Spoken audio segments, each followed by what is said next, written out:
I miss him already. I miss Dale already. Really? Yeah, it's already sunk in for you. Yeah, I was at Home Depot today. Yes, I understand. And that makes me sad. Yeah, everybody. That's where they go to mourn for him. Yeah, it was weird. It was just a section, aisle 12. The guy said, "Dale mourners." To me, it's more surreal. It hasn't really sunk into me yet. I think Monday when Gresh is in, well, that's when it'll that's really. When it's really going to sink. Yeah. Oh, I have. It's funny when something like this happens. The EI people they start reaching out and people start gossiping away. Yeah. So Dale's last show was we're back. That's right. I keep thinking because we were in the studio so much last week. I keep thinking obviously we're back. Mike's here. Yeah. Steve Robinson, 617-779-7937. If you want to reach out and give me a thought. And David Andrews. If you lose him, you lose the offensive line. You lose the offensive line. You lose the game. Was it like when you were the moment you were ecstatic that Dale was fired? Was it like what? I'm sorry, retired. Yeah, he very kindly retired. Yes. Dale, stop. But when then you saw his replacement, Andy Gresh, was like, "What have I done?"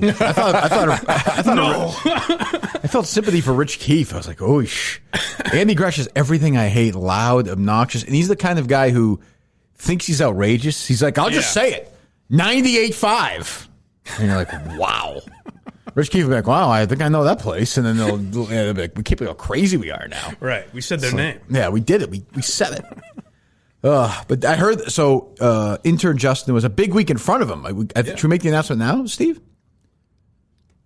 Which one are you thinking? Sharp as a knife. This guy doesn't miss a beat. He's busy saving food pantries. Is this that me and Justin are getting our own show together on the Kirk Minahan Network? It wasn't your fault. I'm always happy to blame you, but I enjoyed it. I don't think anybody's going to. I think it would be a fun morning show. Thank you so much for having me. This is quite an honor. The boys are back in town. Look at this. We've never really broadcast together. Incredible. It's an unbelievable stat. You were always my underling. That's incredible. Well, we've never been equals before. I never thought of that. This time he's steering the ship. It took I looked at my... You've really built yourself up into something. It was like 4 minutes of, I want to say to Justin, who's supposed to be hosting. Okay, we get it. Like, it's kind of funny. Now talk about something. Then I like host Justin, where he's just setting the table. Yeah. Well, that's... Like John Stockton. That's maybe... What's that? For being a French stereotype of, I'm a woman's lady, my name's Philip Hugh. Right. A woman's lady, you say. It's always sad when Mike's like that. Intellectual. I'm trying here. Shaming the other guy. Yeah. You dummy, idiot. I like host Justin. I think, you know what? I was ready to kind of make fun I've already not listened to this once. Don't make me do it twice. I do like host Justin. I think I was more swayed by his confidence. I thought he'd be he was very cocky. Stammering. And he was the cock of the walk. Dick was out. He was not fucking around. For sure. But Justin on Tuesday on the YouTube channel, I'll announce it here, Steve. We talked about this. I talked about this. Okay. Yes. Yeah. Justin is going to sit down Tuesday on our YouTube channel and not get off that seat until he reads out loud, cover to cover, Julie DeCaro's entire book. Now that's fun. Yes. Hey, look, it's a job. Justin's heights in broadcasting have been making a list of 150 random names, right? And now reading a book on air. Yes, and walking the wrong way from PFW's famous 4-mile pilgrimage to the gas station. So Justin will be reading, what's the name of it? Sidelined. That's exciting. That helps me a lot too. The audio. Well, that's part of it. Yeah, because I saw the other guy, who's the drip blind guy who does the wrap-up show with Justin. So Blind Owl from Westfield State. Blind Owl, yeah. Who tweeted out, I've saved his life with my show. I hate when people, I'm like, oh, God. Can I not do the show so you can kill yourself? I mean, is that, Listen, it comes with the territory. You're saving a lot of lives. Oh, I had a lot of that this week. A lot of interaction with the fans are very, very encouraging. That was, I don't know what you're doing to yourself. I'm crazy. That's why. Were you on that conference call, Mike? I was not. I asked about it later. Good, yeah. No, I haven't heard much. Just losers. But, so Justin's doing that Tuesday. And before we get to the Dale stuff, which I do want to talk about, Julie DeCaro mentioned me, or not even really me specifically, but the Minifans out there, of which many are great, on her podcast. And again, this book, I can't encourage you enough. She should be thanking me. I'm pushing this book. Really. Mm-hmm. She absolutely should be thinking. You're going to sell more books than her shitty Deadspin columns. Well, I don't know. I was thinking of this, how many people actually forget Minifans who are in there. How many people are actually going to go out and buy that book? No, Like 120? It will be mostly Minifans, I would say. So I've been or working... if other shows, like if KFC shits on it, or big, I don't know who our rivals are, but if other people shit on it. In a different job, I used to have access to the Nielsen book scan numbers, so you could look up how many books anything is sold on a given week and where. Right. So I'm trying to find a way back into that so we can actually figure out first week opening sales. 300? I think you're underestimating people, liberals and feminists, virtue signaling. But they're lying. They're pretending to buy it. They're pretending to buy it. No one. I don't know. 2 people are going to read that book. Me and Justin. That's it. Really, that's it. But dozens more will hear it. How long? How many pages is it? 300? Did we say? Yeah, I think it's 288. How long will it take? Call Justin. I want him committed to doing this. Then I want him actually committed. I assume he'll definitely do it. Oh, he'll do anything. I think he's planning on going up to Madawaska as well. Oh, that's right. All right, did you read that Wall Street Journal story today? I did. What a week. Jeez. I couldn't get into it. My subscription's run out, it seems. Oh, is that right? Yeah. Host of More on Money doesn't read the Wall Street Journal? Oh, that's unbelievable. Traditional. I skim the headlines. That's traditional money stuff. Hello? You're all set to read the book on Tuesday, correct? It is pre-ordered and should be arriving at my house either tomorrow or Tuesday. Okay, and then so you're sitting down and you are not leaving your seat until you read the entire book out loud to the YouTube crowd. You're ready. You're doing that. 100%. Okay, good. Very exciting. How many? So it's 300 pages. It's 288. 288 pages. Let's say it's 270 pages of all the crap. How long is it going to take you, do you think, to read the entire book? Minute a page? 2 minutes a page? 2 minutes a page. Articulate your words. Take your time. Enunciate. I'd probably say, like, if I don't, like, rush through it. Don't rush through it. Probably like 7-8 hours. Okay, so we'll be able to cut in live maybe during our show to hear you do it. Good. Is there room for commentary? No. Okay, he doesn't get to give his feedback. No, we got enough of that during the Dale thing, and it was not great. So just read the book and do okay. And then you're going to Madawaska. Is that correct? I am going to Madawaska on Friday. Okay, and then Steve might have another assignment for you as well that we talked about today. These guys all over the place. Yeah. All right, you're doing a great job. Okay. Okay, you're like my son. All right. Okay. Thank you. Thank you, Dad. Thank you, Dad. Thank you, Daddy. Thank you, Daddy. Put a binky in your mouth now. Okay, son. Goodbye. I like that. You say you're doing a great job, and he says, "Okay." Like, what else is coming? It's all here? business. The thing is, you don't question it. You get that compliment, and you move along. 288 pages. Well, I will say the positive encouragement has done wonders for Justin. All kinds of initiatives. In what way? He's doing the DeCaro project. He's going up to Madawaska. He's pulling some sound cuts. The DeCaro project was my idea. Like, he's going to Madawaska to do what? I think he's going to shop around for statue locations. Okay, he better. Well, if he talk with people about the economic impact of the Kirk Minahan show. What's amazing, what's happened to Matt? I would almost, if I was doing this show, if I was doing a different show, I would almost say, if you look across the river, it becomes a different country. Wow, a different time. Season 1, Madawaska, Episode 1. Where is Stacy? it's very exciting. Thank you. That's very professional. Season 2, I think, is going to be Madawaska. Okay. We do well up there. Well, I think investigate that cult. That's true. What happened to those guys? Dig into that. I think they got arrested. Is that right? Yeah, the guy had some, as cult leaders tend to do, had some other baggage. Is Richard Chandler dead? Oh, God. That's a good question. I hope not. Say it ain't so. I don't know. It's been... What did he say we called him? First, he was letting us negotiate, remember? He wasn't fucking around. No, he was like, and? All right, fine. And then he would just hang up on you. Yeah, he was rough. Yeah. Justin, also, don't forget, has been calling Ben Albright consistently. So. How could I? How could I forget Just adding to the list of great work he's been. Do you want to call Mr. Chandler and see if he's alive? No, I let him be. They wouldn't be in on a Sunday. No. But no death notices or anything. No, I don't see any death notices. Good. I'm glad to hear that. So Julie DeCaro had her podcast, and I heard it. We came up, right, Steve? Go ahead. Yeah, she talked at length about Barstool and you in particular. Shocking. And you do a lot with, I think, in terms of like the kind of the modern way that women are forced out of spaces or told they don't belong in spaces, which of course are online, and you have a lot of experience with that. But the interesting thing with Barstool, when you brought up Barstool, and welcome to our Barstool fans who who rate us liberally. Who is this? Who listen every week so they can complain about what we say. Oh, yes, well, no one's listening every week, but okay. Except for Justin. Who's that? Right, but I think it's, that kind of the stochastic harassment that happens with, somebody, a woman who talks about Barstool and then the backlash of trolls. Hold on, Steve. I'm sorry. Hold on. It's very important to note we do not ever criticize men. No. Who make fun of Barstool. No. Or me. Turn off the podcast now, because they won't be making fun of any men in broadcasting. No. Just women. I don't make fun of this woman asking this question. She's like a moron. Well, Jesus. She's right, though, because I got here, you guys were here before me today, and as I walked in, you were literally forcing women out of the studio. Correct. So that's, I guess, how Barstool does it? Didn't fit in the box. That's how you people do it here? That's Jane McManus, her co-host. Oh, God. Jesus. Just ask the question, Jane. Let's go moving. I mean, the book's not out yet, but I will say that I knew the harassment was going to ramp up as I got closer to this, and it definitely has. I knew when I insulted people, they would respond. I like to call her. I just knew it. I like to call her Jack A. Robinson. She's so brave. She's really facing all the. Standing up. For what's right. I'm doing all the books. Yeah. Go ahead. I hate this person. A very specific segment of those fans who are all, I'll just say it's Kirk Minahan fan. The courage. My God. To name you. She's more guts than people at EEI. That's true. Jeez. He has a show, a podcast on Barstool. He used to be on WEEI in Boston, and they have been coming after me nonstop. They made a video about me, which I guess as far as insulting things go, Wait, it's pretty good. Is it the clown video? Is she referring to the Warden of the North? Correct. Yes.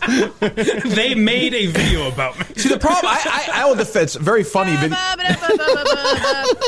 It's a very funny video, but, it's important to note, and I'll happily defend it and say it's very funny and I liked it, but, I didn't make it. I would have. It was very funny. I have no problem with it. You didn't make it, and it would also, you'd really have to break your back telling me how it's sexist to take a sound she uttered on a podcast and tie it into a circus song. And then she gets in there. Here's the other thing. All the videos that he's made of me, he's harassing me. He is? The Warden of the North is harassing me. He's trying to push me. He's trying to push me. He's trying to push me out of the space. That is true. Well, he actually is. I guess so. Go ahead. I feel aggrieved.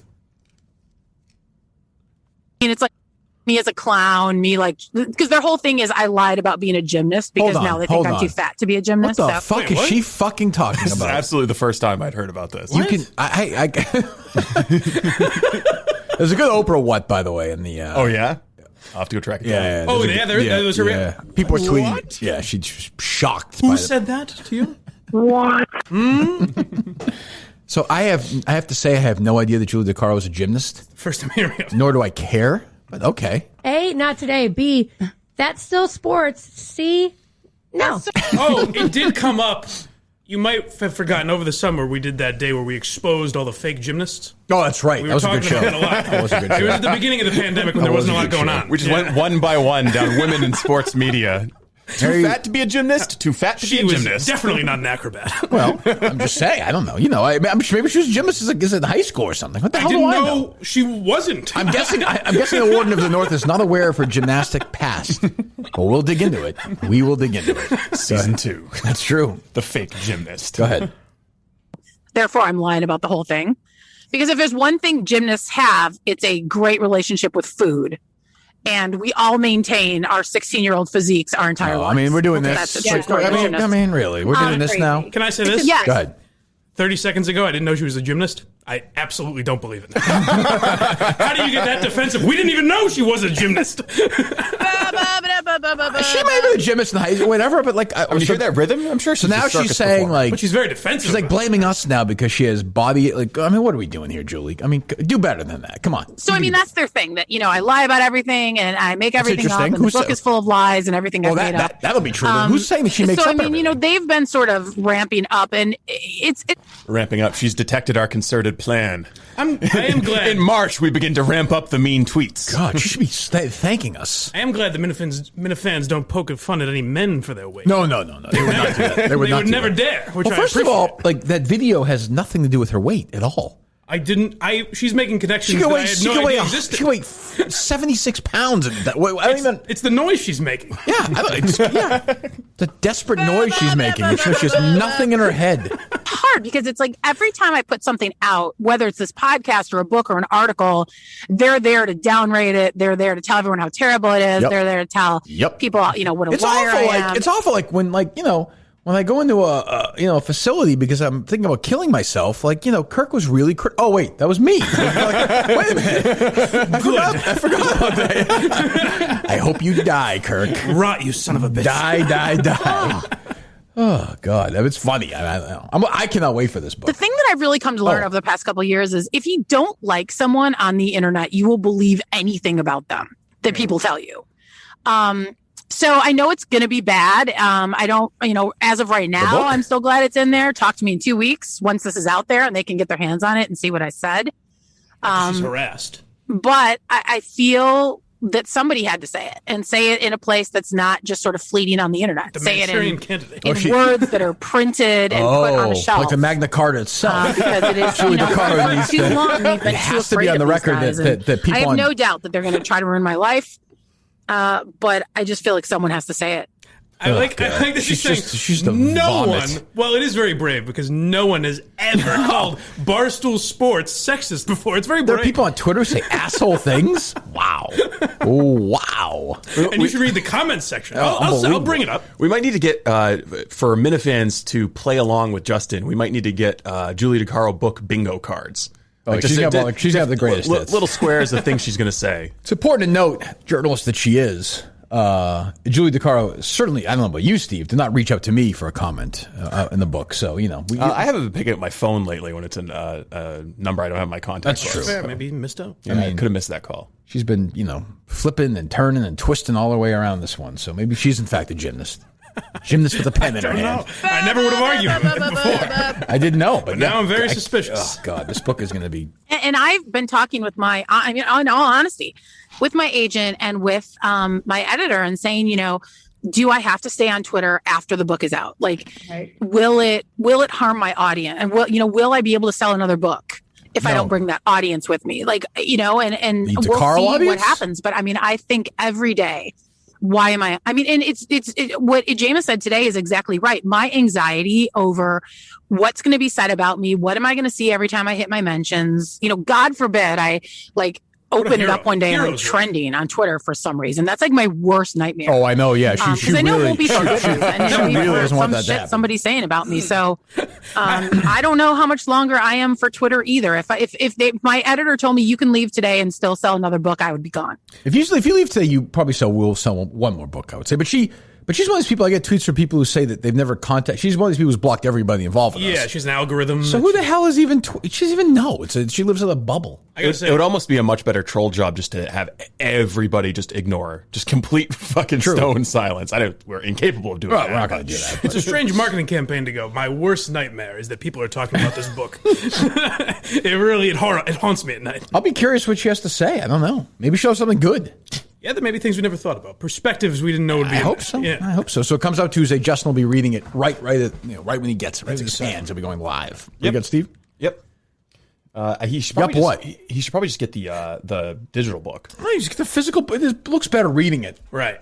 Yeah, sift through the pages. Yeah, you get it delivered quicker though. If you and also it's a lower royalty for Julie if you buy the. Well, I think it doesn't really. Listen, I wouldn't mind contributing. Yeah, jeez. Well, we're about mental health here. God knows. Certainly, I am. Last year's been a disaster. Obviously, we're doing something new here and partnering with our new sponsor, BetterHelp Online Therapy. Barstool Sports, obviously the Kirk Minahan Show. We love and appreciate most of our listeners. I'll say that. Not all, most of our listeners. Tough years, but look, obviously I've talked about my mental health. Mike has as well. It's not easy. And I still get feedback all the time, whether it's emails or what was that, Steve? Sorry, those Dale are that Dale weighing in as well. Well, he's a time you can talk to someone. That's true. But I struggle with it still. I'm struggling with it now, and I'm battling the best I can. And I hope the listeners that reach out to me, I know there's so many do. And now I think we have something to help them out. I think you don't have to tell everyone your personal business, but you can do it to a therapist privately to talk about it. BetterHelp is customized online therapy, and obviously what's going on right now, this is much easier than the traditional way. Video, phone, even live chat sessions with your therapist. So you don't have to see anyone on camera if you don't want to. Much more affordable than in-person therapy. You can do it much quicker as well. Right now, I think if you're trying to go see a therapist around where you live, it could take a long time to set it up. With insurance, it could take a long time. This is much, much easier, much quicker. You pick the therapist, you get moving right away in under 48 hours, much quicker. Millions of people are doing this. It's always a good time to invest in yourself.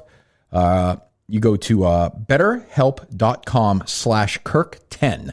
betterhelp.com/Kirk10. 10% off your first month at betterhelp.com/Kirk10.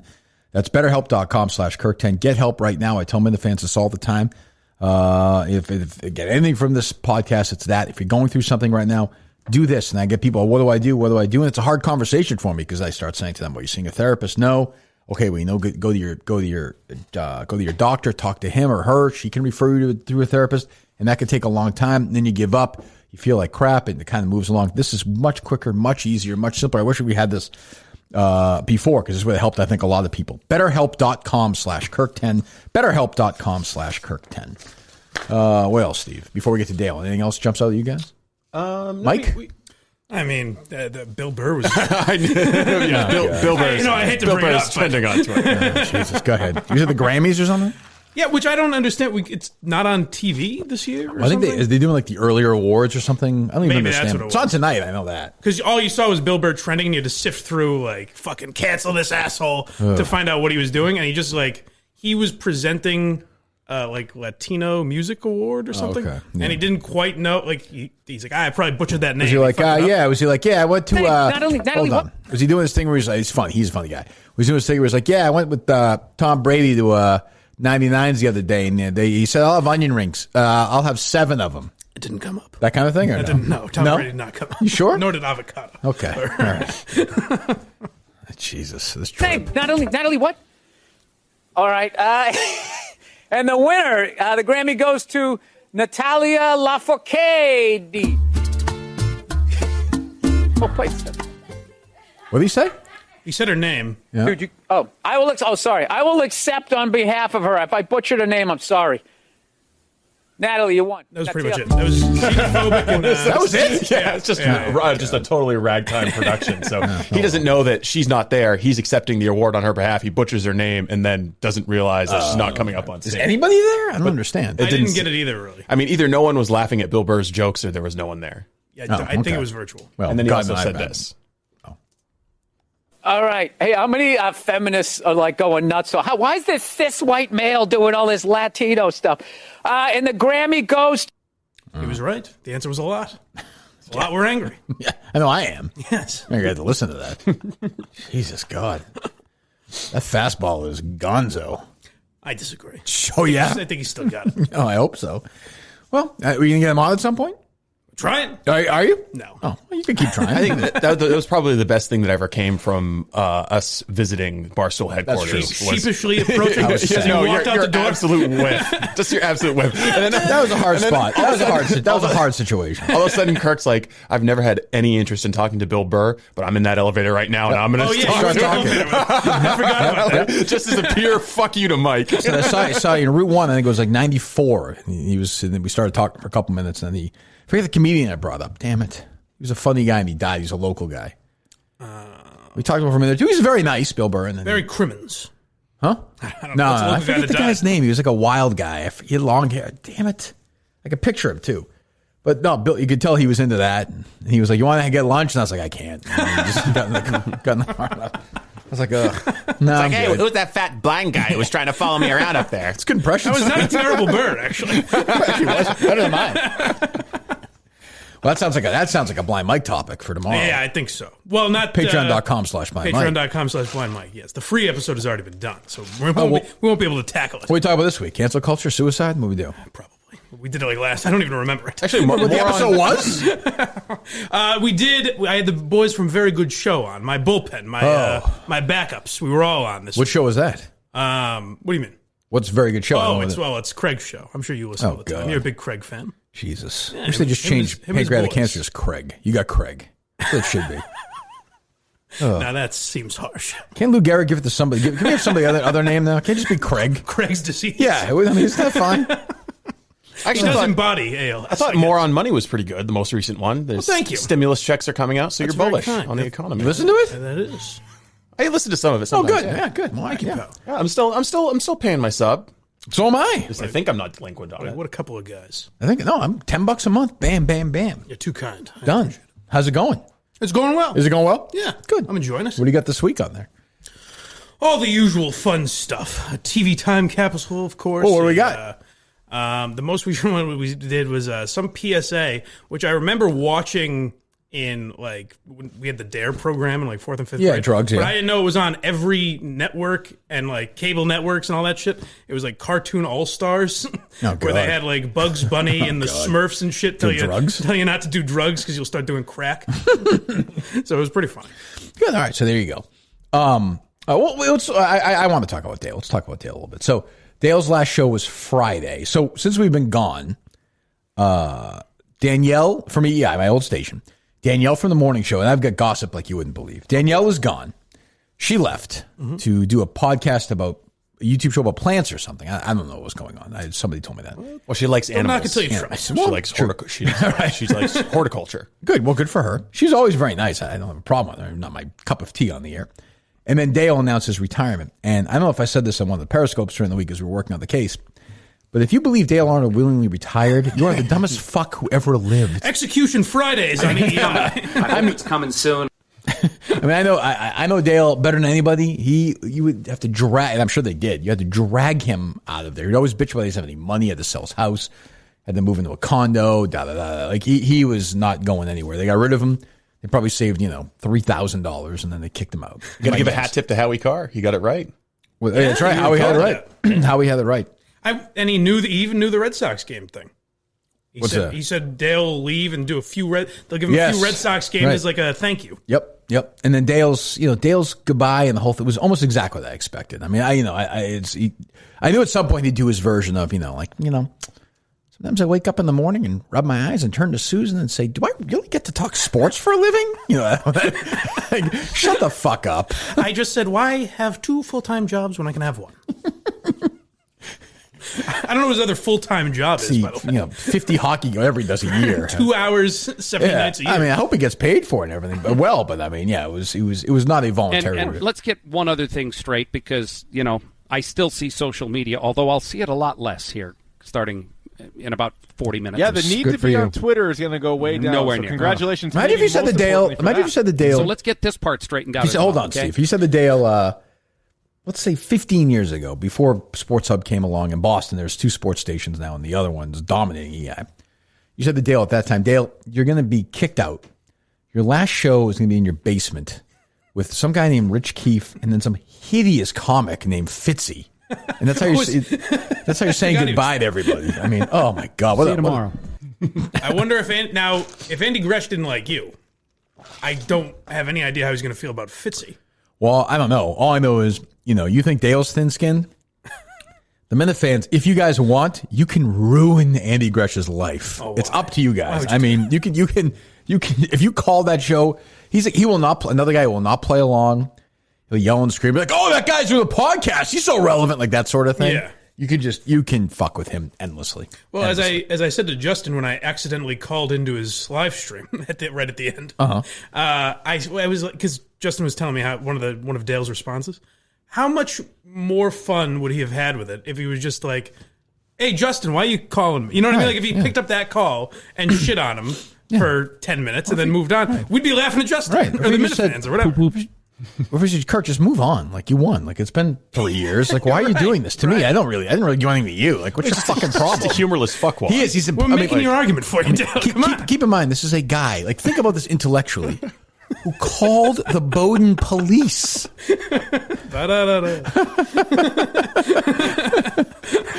Just the madness involved in him calling our mutual college to complain about me. I think it's as a professional, like, adult man. You fucking pussy. I think it's crazy. It is unbelievable. Let's call him. We have a new number, right? Let's go see how the retirement's going. Calling Bowden to complain about Steve is crazy. I think it's crazier. He's a South Carolina number, Steve. Yeah. It's crazier to call Steve and go, guess how I fucked you, pal.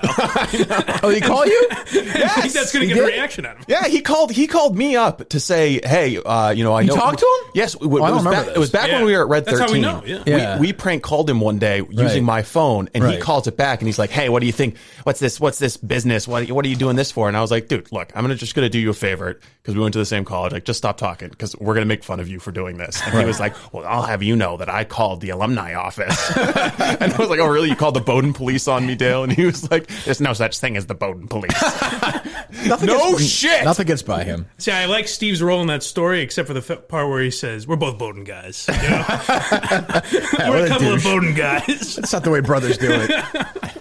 Well, call Dale. South Carolina number? Yes. All right, maybe I'll do a little Southern accent here for Dale and try and get him to talk a little bit on the air. He's probably big down there. He's big everywhere. You're a reporter looking to get an interview about his retirement? I can handle it, Steve. So I had to deal with all last week. Steve watched me over every word. It's been fun.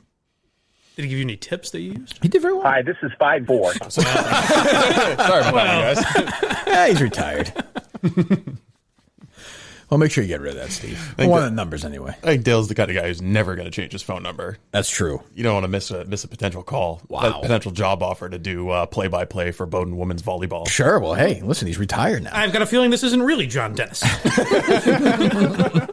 So what do we have from Dale on the final show? We got a couple of Minifins who got through for prank calls. Oh, I did. We've got his final goodbye. We've got him, saying that he wasn't fired. A couple of his shitty segments. I heard at one point, like, Dale did like 10 minutes on the Minnesota Twins president or something, tweeted what a great guy he was, and Dale's like, he's so happy. That makes him so happy. It is exciting. I don't think we're ever going to find better Dale cuts than the Ghost Hunter stuff. No, that was peak Dale. That was peak Dale. I think you pointed out on Twitter, like, how odd is it that a guy that's been there for 30 since the inception of the radio station retires, and the headline is Dale retires plus Bruins talk. And Jerry said, "At least I got my own paragraph." Right. Let's get one other thing straight, because I still see social media, although I'll see it a lot less starting in about 40 minutes. Yeah, the need to be on Twitter is going to go down. Nowhere so near. Congratulations, maybe most importantly for that. Mm-hmm. So let's get this part straightened out as well, okay? I didn't get fired. They didn't not renew my contract. My contract was up in December. That's true. At that point, Mark and I spoke, and Mark said, let's just keep going the way it is, and figure That's this still thing true. out when you want to go and how you want to do this. And I said, well, I've got a daughter getting married in April, early April, so I'd like to at least go that long. And he said, that's fine, and that's what we Prima did. nocta. He and I spoke a month or so ago about this. They didn't not renew my contract. That's my also contract's been up since December. We heard you, Dale. So all those people out there who like their conspiracy theories, they didn't fire me. They didn't not renew my contract. I didn't want to renew my contract. Not true. I've done this for a long time. Okay, so he's lying now. But yeah, that part's true. But you mean a conspiracy like ghosts, Dale? Conspiracy like you wanted money and they didn't want to pay you as much money as you wanted, Dale? That could be it. Or they just said we're getting somebody else. Horror movies. They scare me. Oh, poor Dale. Or they said we haven't been number one in 10 years. Just try something else, I guess. And boy, did they get creative. Jesus Christ. I mean, that is so lazy. Do they just have a board that they like cross people's names off when they leave the city or something? Typical lazy, stupid Entercom. And boy, this guy they brought in, the young guy, the new, we tried to find this DJ sound. Oh, yes. New Phil Zachary there. Yeah. Oh. And I've told that Phil Zachary story before, right? Which one? About the Arizona couple or no? I don't think so. I don't think so. You've told some Phil Zachary stories, but I don't know about this Arizona. Why not? So I think if I've told this before, skip it. If not, with it. So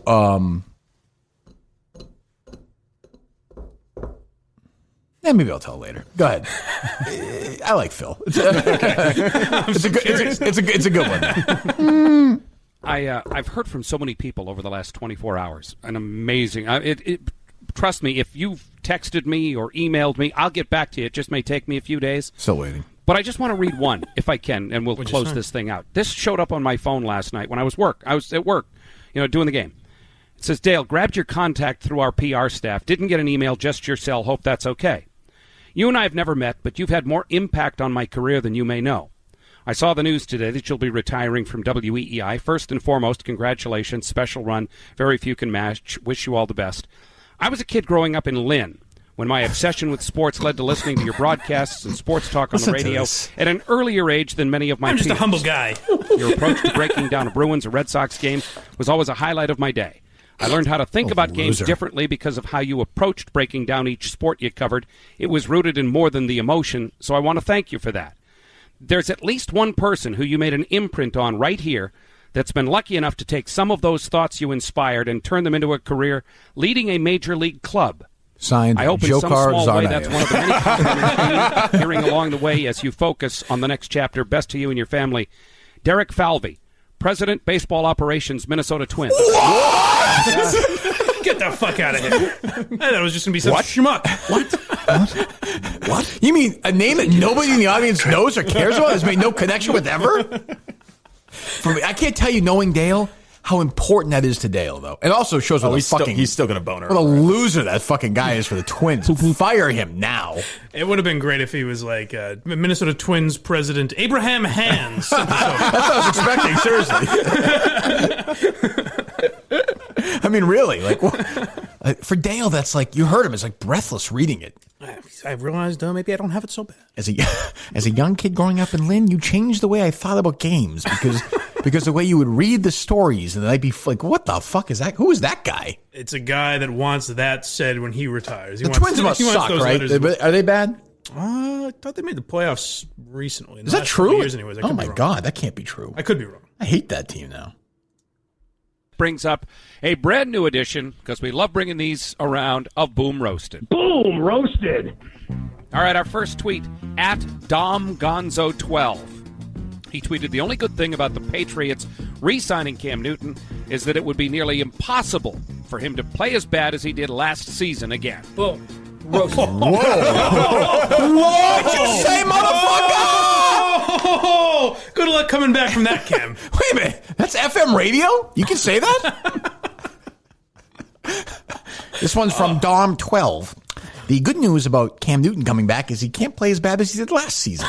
Thank God there's no video of Cam's reaction. Are they being... am I going to give them credit that they're... Being ironic? Yeah, are they being ironic? No, that's a burn. I mean, this is a canned segment where they read nasty tweets. But they're not reading about like professional athletes. But you think it's in the style of Michael Scott's roast jokes, and that's why they're saying "boom roasted"? You mean? Yeah, are they kind of on purpose bad? Maybe. I mean, I don't want to give them too much credit. Is there more? I would be surprised. Cam now qualify for the Old Takes Exposed treatment. Boom roasted. I remember he said you're unemployed. You're a free agent. No, you're not. I'm getting paid now. At _ Chris Curtis. I wonder who that could be. Tom Brady versus Cam Newton at Chris Gillette. 80% Bucks fans. Boom, roasted. His percentage is high, but no, there's no way they're doing this. Jesus Christ. Wait, so they're just reading what they think are really good hot takes. Just from people that work at the station? I don't even understand. They're reading Curtis's tweets? Just filling up 2 minutes. And that's on Dale's last day. What's the other thing? So I went and got lunch. We were working on the case on Friday. And I was like, I got to listen to Dale's last day. I never really listened to EI anymore. And it was like 12:45 or something. It was the last show. So I get it. The way they think is they have to talk about Cam Newton that day. Yep. I've talked to him for 6 months. There's nothing to say about the fact that he signed. Like they've gone over that scenario probably 50,000 times. All the classic jokes have already been used. Everyone's been roasted. And they're talking about the Bruins and somebody named DeBruck or something. Oh, Jake I have no idea. Yeah. I'm like, this guy's an hour left in his career, but that's probably what he wants to do. I've never gotten it in the face before. Well, that's Dale's version of his last meal. Like that would have been a great segment. That's a good segment right there. Rich Keefe just unzips his pants. Things Dale's never done. And Keefe was so like, in his tribute to Dale, it was like, you could tell he was like, I don't know this guy at all. Like, didn't he cry I when was Michael married at a very young age. What else do we have from Dale's final show? The thing I'll miss the most, in addition to the company of you guys, is being able to talk to some of the biggest stars in sports. Hold on. You will definitely miss that. Hold on. That's true. I will say fellow on-air personality at the station. I'm not going to give away who he is of Dale's. He may have taken over Dale's job at one point in his career. He may have been arrested many times for driving drunk. I was married at a very... Said to me, the reason Dale left was the potential massive class action lawsuit by the Awaken 180 people against No, that's... And I might have said that if you're that funny with Jerry, you guys still might be... See, I haven't. But we don't know who this person is. I don't know who it is. Yeah. I don't know who that is. I haven't been able to decide. They tweet out those pictures of the TV shots that he's done, and I can't decide if it's the big blind Mike guy who's like putting the stretch on him or not. I mean, he's just, if you know Dale, he's the most miserable person I've ever met in my entire life. That's all I can say. Well, I didn't really interact with him at Entercom, but like I always thought he was a phony just as a listener because you heard it right there where It's he's funny. like, he's like, well, most of all, I'll miss working with you fellas, and like, he's always that fake guy. Yeah. Well, he'd definitely be one of the guys who wouldn't talk to you, right? Oh, for sure not. Yeah. Well, definitely not. Tremendous ego. Yeah. Right. No. My name's Dale Arnold. Thank you. He'll miss what? Before he gets to his goodbye, he'll miss some other shitty segments that he's like, I'm going to miss talking to the I'm like, you did this for 30 fucking years. Can you be a person? They give the most what I would have said there. I'm gonna miss. What's an interview we did in the last 8 months that you've enjoyed? I really miss talking to James White. Like what? Miss our sit downs with whoever. Yeah, I bet he doesn't. Yeah, I bet he doesn't. Great. He's back, baby. Oh, fan base does not love it. A lot of energy on this show. Huh? So much energy. That's Cy, I think, on my call because screener it Rich says Keefe I do mystery not guest. care for at all, but I think he knows it's a horrendous show. Oh, I he think definitely knows. That Cy was like encapsulates his thoughts on working with Dale, pretty much. Keep in mind that what you heard just there. I used to work at that place. I know. That show used to be on after mine. Those are two guys who are never going to talk again. No, true. Oh, definitely not. I'll talk to Dale before Rich Keefe does. And Keefe's a bigger asshole maybe than Dale. What's that? It is amazing what that show did for the state, like what Kirk and Callahan did for that station. Oh, unbelievable. Because I was an EEI listener when you were there. Right. And that, like, the only thing really different is the morning show. Right. From when you left. Right. Here's the amazing thing is, I was talking to Jerry about this weekend. He said, I think, so Dale hates me, right? Like probably blames everything on me in a lot of ways. Right. The irony is if Murchison wasn't born, Dale would still have a job there. It's true. Yeah. I'd still be there. I would have quit at some point. But I mean, like Dale's ratings would have been higher if I was still there. Like the reason Dale's gone is because of Murchison. Right. But they don't see it that way. No, you no, could have no, just no, contained no. yourself. Right. Behaved. Right. Played ball like Dale does. And no, he's like, I'm really going to miss sitting down. I had a nice conversation with Dwight Evans the other night. And it's just fucking unbelievable. Everybody knows gender is a social construct. Yes. No, I think That's what he started doing. I think it should be reassignment surgery in the womb. Fine by me. I don't pass judgment. Now, why do you think he actually declined doing fill-in work?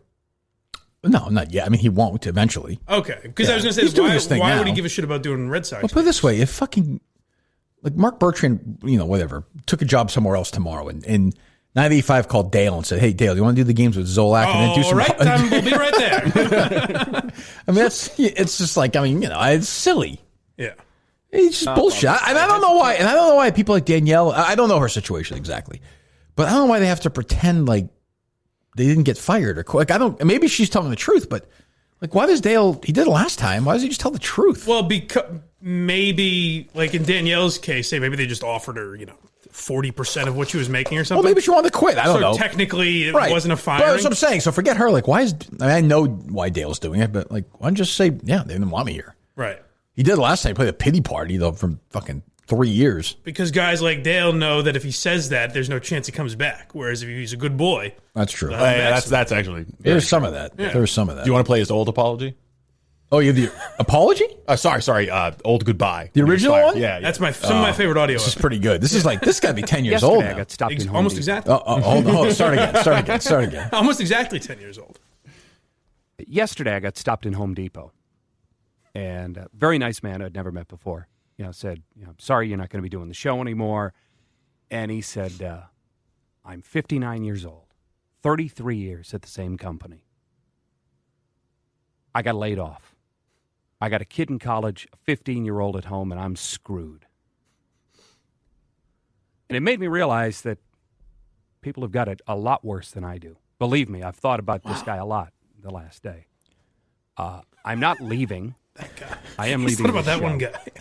I will talk to you next Sunday, March 7th, I'll be working Sunday morning, March 7th. In fact, I think on March 8th, Monday, March 8th, I think I'm John Dennis for that week. And the first week of April, when amazingly he filled in for fucking Dino Merlini's first week. March 31st, I'll be in Houston to do the Red Sox Astros game. Nobody and then cares. the first week of April, in a 7-day span, I'll do 4 Red Sox and 2 Okay, Celtics. Jesus Let me jot that down in my Dale notebook. Great for the listeners. At that point, I can't listen to this asshole anymore. You're missing the best part, though. What's that? Oh, yeah, go ahead. Keep going. Obviously, Mike wants to hear this. We'll give it to him. It's been a pleasure.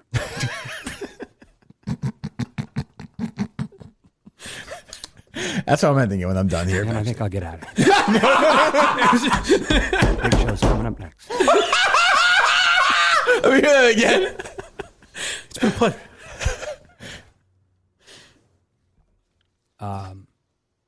It's been a pleasure.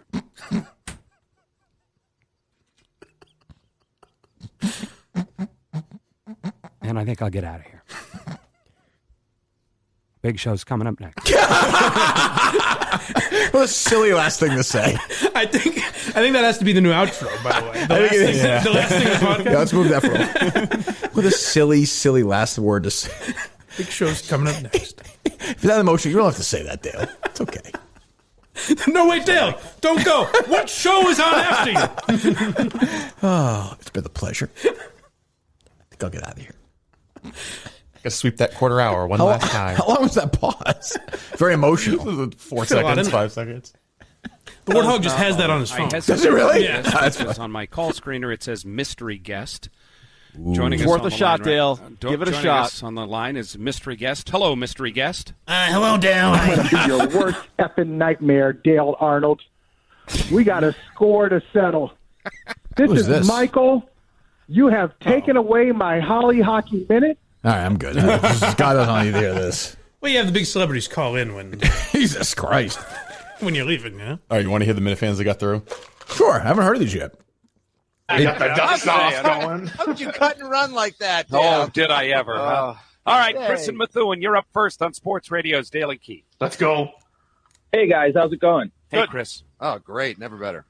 Oh, so bitter, so cynical. First, I want to say I'm going to miss Dale on the air. It's a big deal losing you. I hope you enjoy your retirement. I do think it's kind of a good move to sign Cam, although it's weird that they might bring him in just to cut him after a few weeks, kind of like they did with you and your extension, Dale.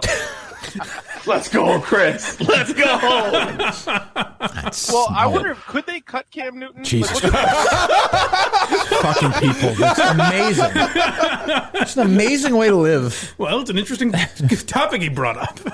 May have been a wise I'm gonna start guy. doing this to our calls now. Like, if somebody wants me to baptize their kid or have phone sex with some guy, I'm gonna just ignore it. If he brings up something sport, Yeah. But here's the thing, Steve, about Bernie Kosar. Look at those numbers from 1992. I mean, let's focus on what NASA did well. I mean, okay, I know Bernie likes the Challenger stuff, but Neil Armstrong's not discussed enough. Wait, hold on a second. Is this President Trump? Are we sure about that? Oh, Jesus. All right, so that's how many calls? I mean, they took like 5 calls out of the show. Yeah, only 2 minutes. Like, unbelievable planted ones, too. I heard one guy who's so planted. When I call, it rings twice and hangs up. Is that right? I don't know why that would be. That's strange. Go ahead. 793.7. Adam's in Boston. Hey, Adam. Hi, Dale. I just wanted to say thanks for the many years of contribution. I moved up here to the Boston area a couple of years ago from New Orleans, and I didn't know much about hockey, but I was listening to you on Nesson, and it's just been phenomenal to hear everything that you've contributed, and you've actually gotten me into the sport of hockey. And I was wondering if I could recount real quick my favorite Dale story from You really shouldn't say yes getting to this. into hockey. Sure. So He's skeptical already. last year, the Bruins' run up to the playoff was less than lackluster, but the binder clips holding your suit were just. Ooh, Dale would not like that. If you'd like to join us. You know, he's got a certain fan base out there. Oh. He does. Wait, what did he say right before that? Hold on a second. No, I'll go back. Playoff was less than lackluster, but the binder he's got a clips certain holding your fan base. suit were just. 617-779-7937 is the telephone number. If you'd like to join us. You know, he's got a. Oh, that's it. He just just get a number out again. Get in there. He's got. Like, they're not taking. Back to the calls they're not, with you. But you're Cam not. Newton Like, they're has not got taking everyone- calls. What is that idiot saying? Oh, they give out the number. He takes a shot. He's got a certain fan base out there, Right. And then they go right. But they also bleeped your name, so everyone in their car is like, "What happened? I don't understand." So weird. Back to the calls with you. Cam Newton has got everyone spun on top of their heads this morning, Dale. What are you going to do? Thanks, Bill. Tom Brady. The haircut was worth it. Yes! Yeah, let's keep it on track. Jesus Christ. This guy Belichick, he's no good, you know? Oh, God. Last 2 seconds with these people. I used to work there. I sit in meetings with these idiots.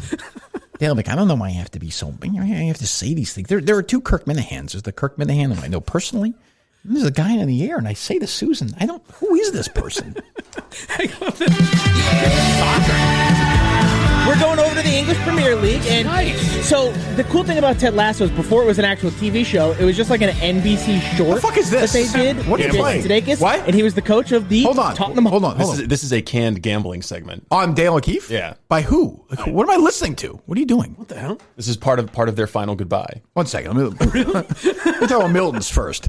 The store for men is everything you need to make it through to summer. I'm wearing a beautiful Milton shirt right now. This is Mike, by the way. Always. New sneakers from Under Armour as well. You have long sleeve tees, quarter zip sweatshirts, and fleece jogger pants for lounging around the house from Vineyard Vines. New hoodies and workout tees as well from North Face. Starting to increase, by the way, capacity. I read earlier today one of these the wedding. Like now, the demand for these wedding things are out of control. Oh, I'm sure there's tons of pent-up demand. Yeah, which I'm sure Milton's going to do great. If you're getting married or attending a wedding, Milton's buy one get one free suit event is going on right now. So get over there right now. Let's start showing some Milton some love, please. Let's get moving. These guys have been with us all the way. Wide selection of suits from Calvin Klein, Ralph Lauren, on sale right now. You can go to either store in Social Plaza or Braintree, Chestnut Hill Square, Chestnut Hill. If you want to shop online, you know where to go. Miltons.com, the original sponsor of me, not just KMS. Social Plaza, Braintree, Chestnut Hill Square, Chestnut Hill, or go online to Miltons.com. We got to talk to Bill from Milton's a couple weeks ago. Doesn't love Mike on the show, but seems to like the other stuff. Wait a second. What? He tolerates it. I mean, it's not affecting... Tolerate? Did you hear what he said? I'm just saying it's not affecting the amount of money he's paying for the advertising. It's not? I mean, he said he's considering withdrawing the Mike's day. Oh, yeah. Bill, why would you do this to me? I mean, it was, frankly, like... rough language. I was surprised to hear from Bill. But I mean, he's a very mild-mannered guy. No, that's the thing. I mean, he was very angry. Harsher really than anything I've ever heard Kirk say. He was actually on that odd conference call I took the other day. He called in during it. He just said, listen. If I can get a few things out. This has been on my chest. Just had a binder full of criticism. Oh, endless. You think Justin's thing is long. But I mean, it's I've done so much unbelievable. less. How could he have that much? Who knows? The guy, look, he's passionate. Appreciate the passion. All right, the weird, Bill, he subscribed to your Patreon just to come up with more complaints. He did. He could not believe. Oh, my God. I thought Bill was my buddy. Oh, disappointing. He's a Family Matters guy. He did not like the criticism of that episode. That's what's odd. We talked about it so much at those lunches. That's true. For hours. Yeah. It's unbelievable. But we love Milton's. Go to Miltons.com today. The great people at Milton's. Do that now. And I'm sure we'll be back with Mike at some point, I would say. Oh, all right. Well, Jared first. Well, sure, Jared first. Kind of looking for some good juice. Yeah, he really needs it. On That's social true. media, you know? What do you mean by that? He's got more money than me. Come on. Who, Jared? I could use some Milton's duds. Not the way he spends it. Not the way he's getting stolen his credit card. I mean, he hacked into it for 9 months before he noticed it. That idiot.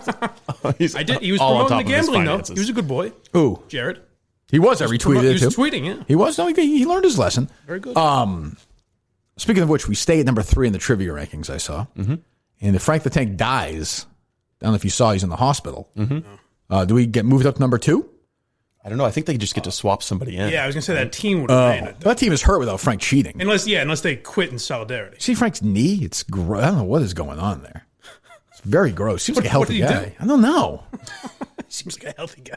I mean, what do you think could be wrong with his knees? Do you think it's genetic? I don't know. Do we have his number? Yeah. We can play some of his the Twitter videos. Let's call him. He's in the hospital. Give him a call. See if he's doing all right. I hope so. Seems like a nice fellow. Cheated against us, but whatever.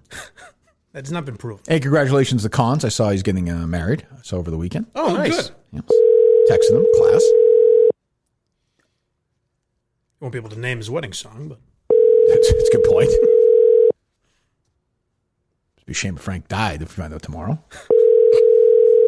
Episode's already up. What are you gonna do? Hey. I like Frank. I hope he's doing all right. Well, there you go. Good luck to Frank the Tank. I think he's okay. I saw his video, but yeah. Hello from KMS Hospital, where my knee is not in the best of shape. Everything else, I feel fine. I mean, I don't know what else I can say. Well, thank you, Frank, for the update. Sucks. The TV sucks.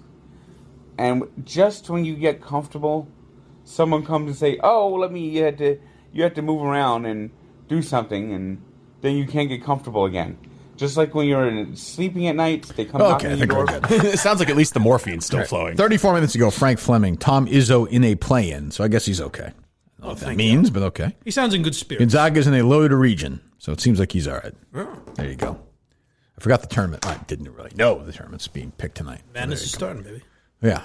Do you want to hear Dale Arnold's final goodbye? Or are we done with Dale? What's up to you guys? You want to hear Dale say goodbye? I have to, yeah. All right, well, we'll end it with Dale. We'll hear Dale say goodbye. The thing I'll miss the most, in addition to the company of you guys, is being able to talk to some of the biggest stars in sports. We sometimes forget how blessed. Fuck you to the audience. What is this music? It's Purple Rain. Or I mean, Tom come on. Brady, or Bobby Orr, The connection, or Dale and Larry Prince. Bird, or the list can go on and on and on.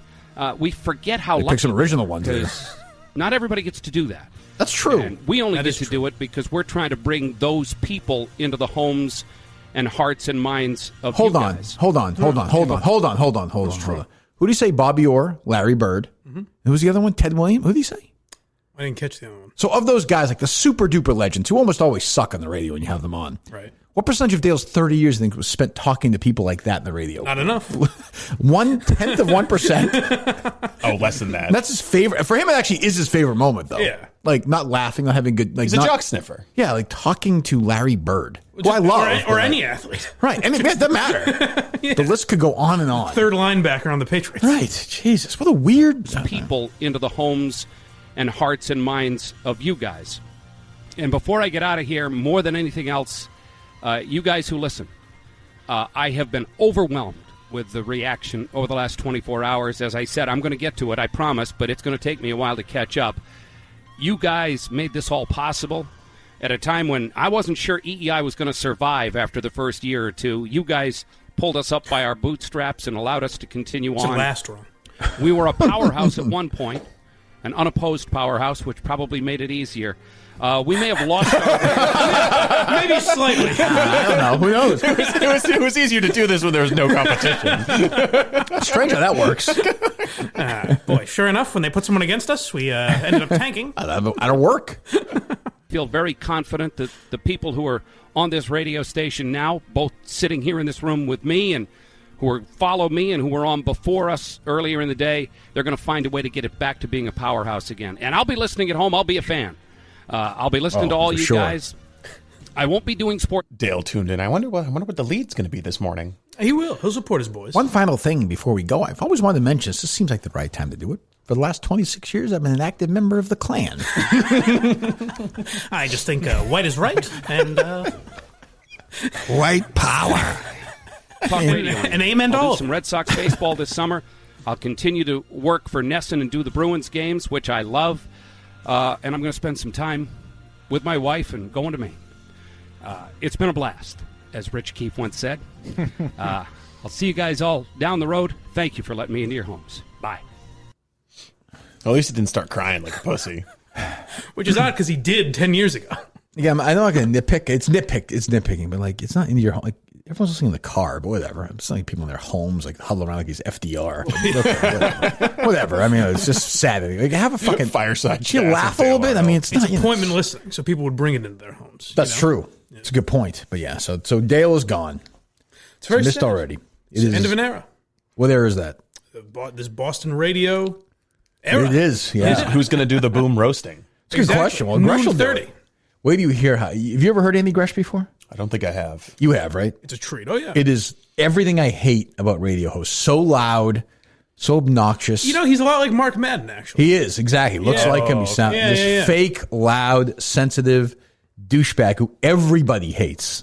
And not like in a good way either. He's just a tune-out. Did Zolak hate him? Because I saw Zolak tweeting, and I don't know if he was joking around or not.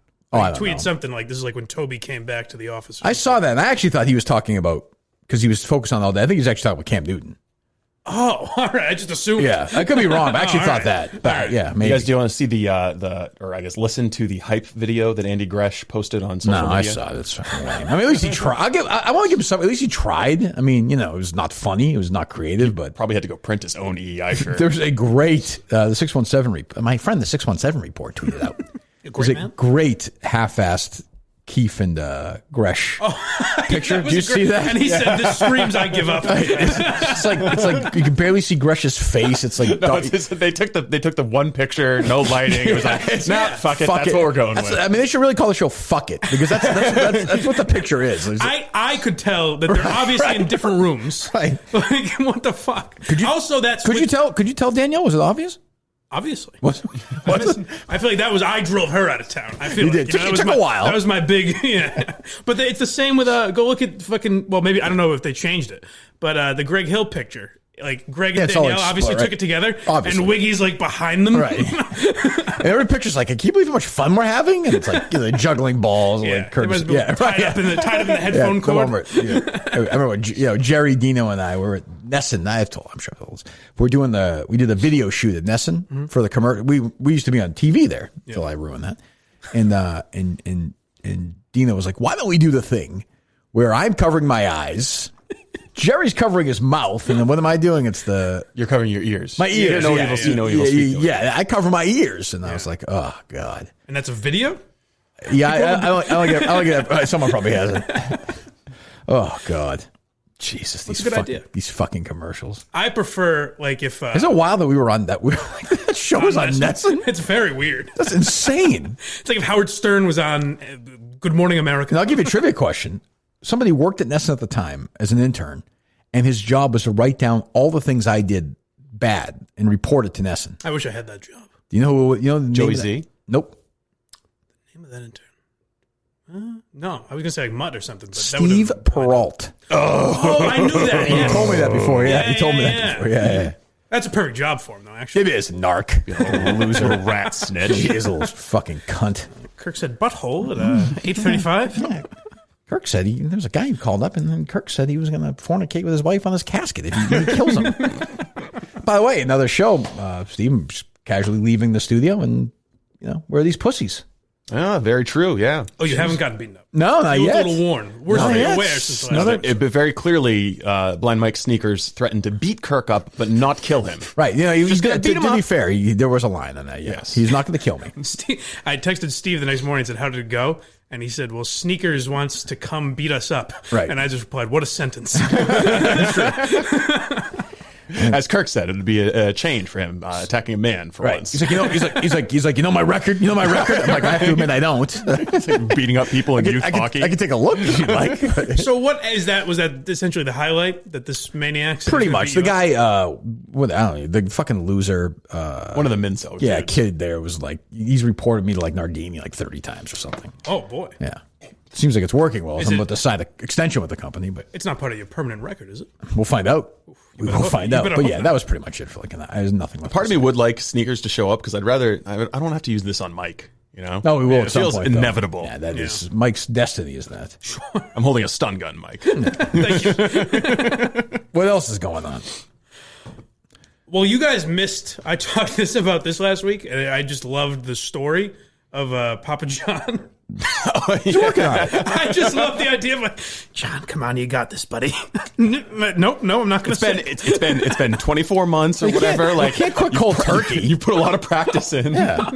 Jesus. Like, that is a guy that genuinely shouldn't be talking to a camera. Man, how long it's taking Jerry? I mean, it's...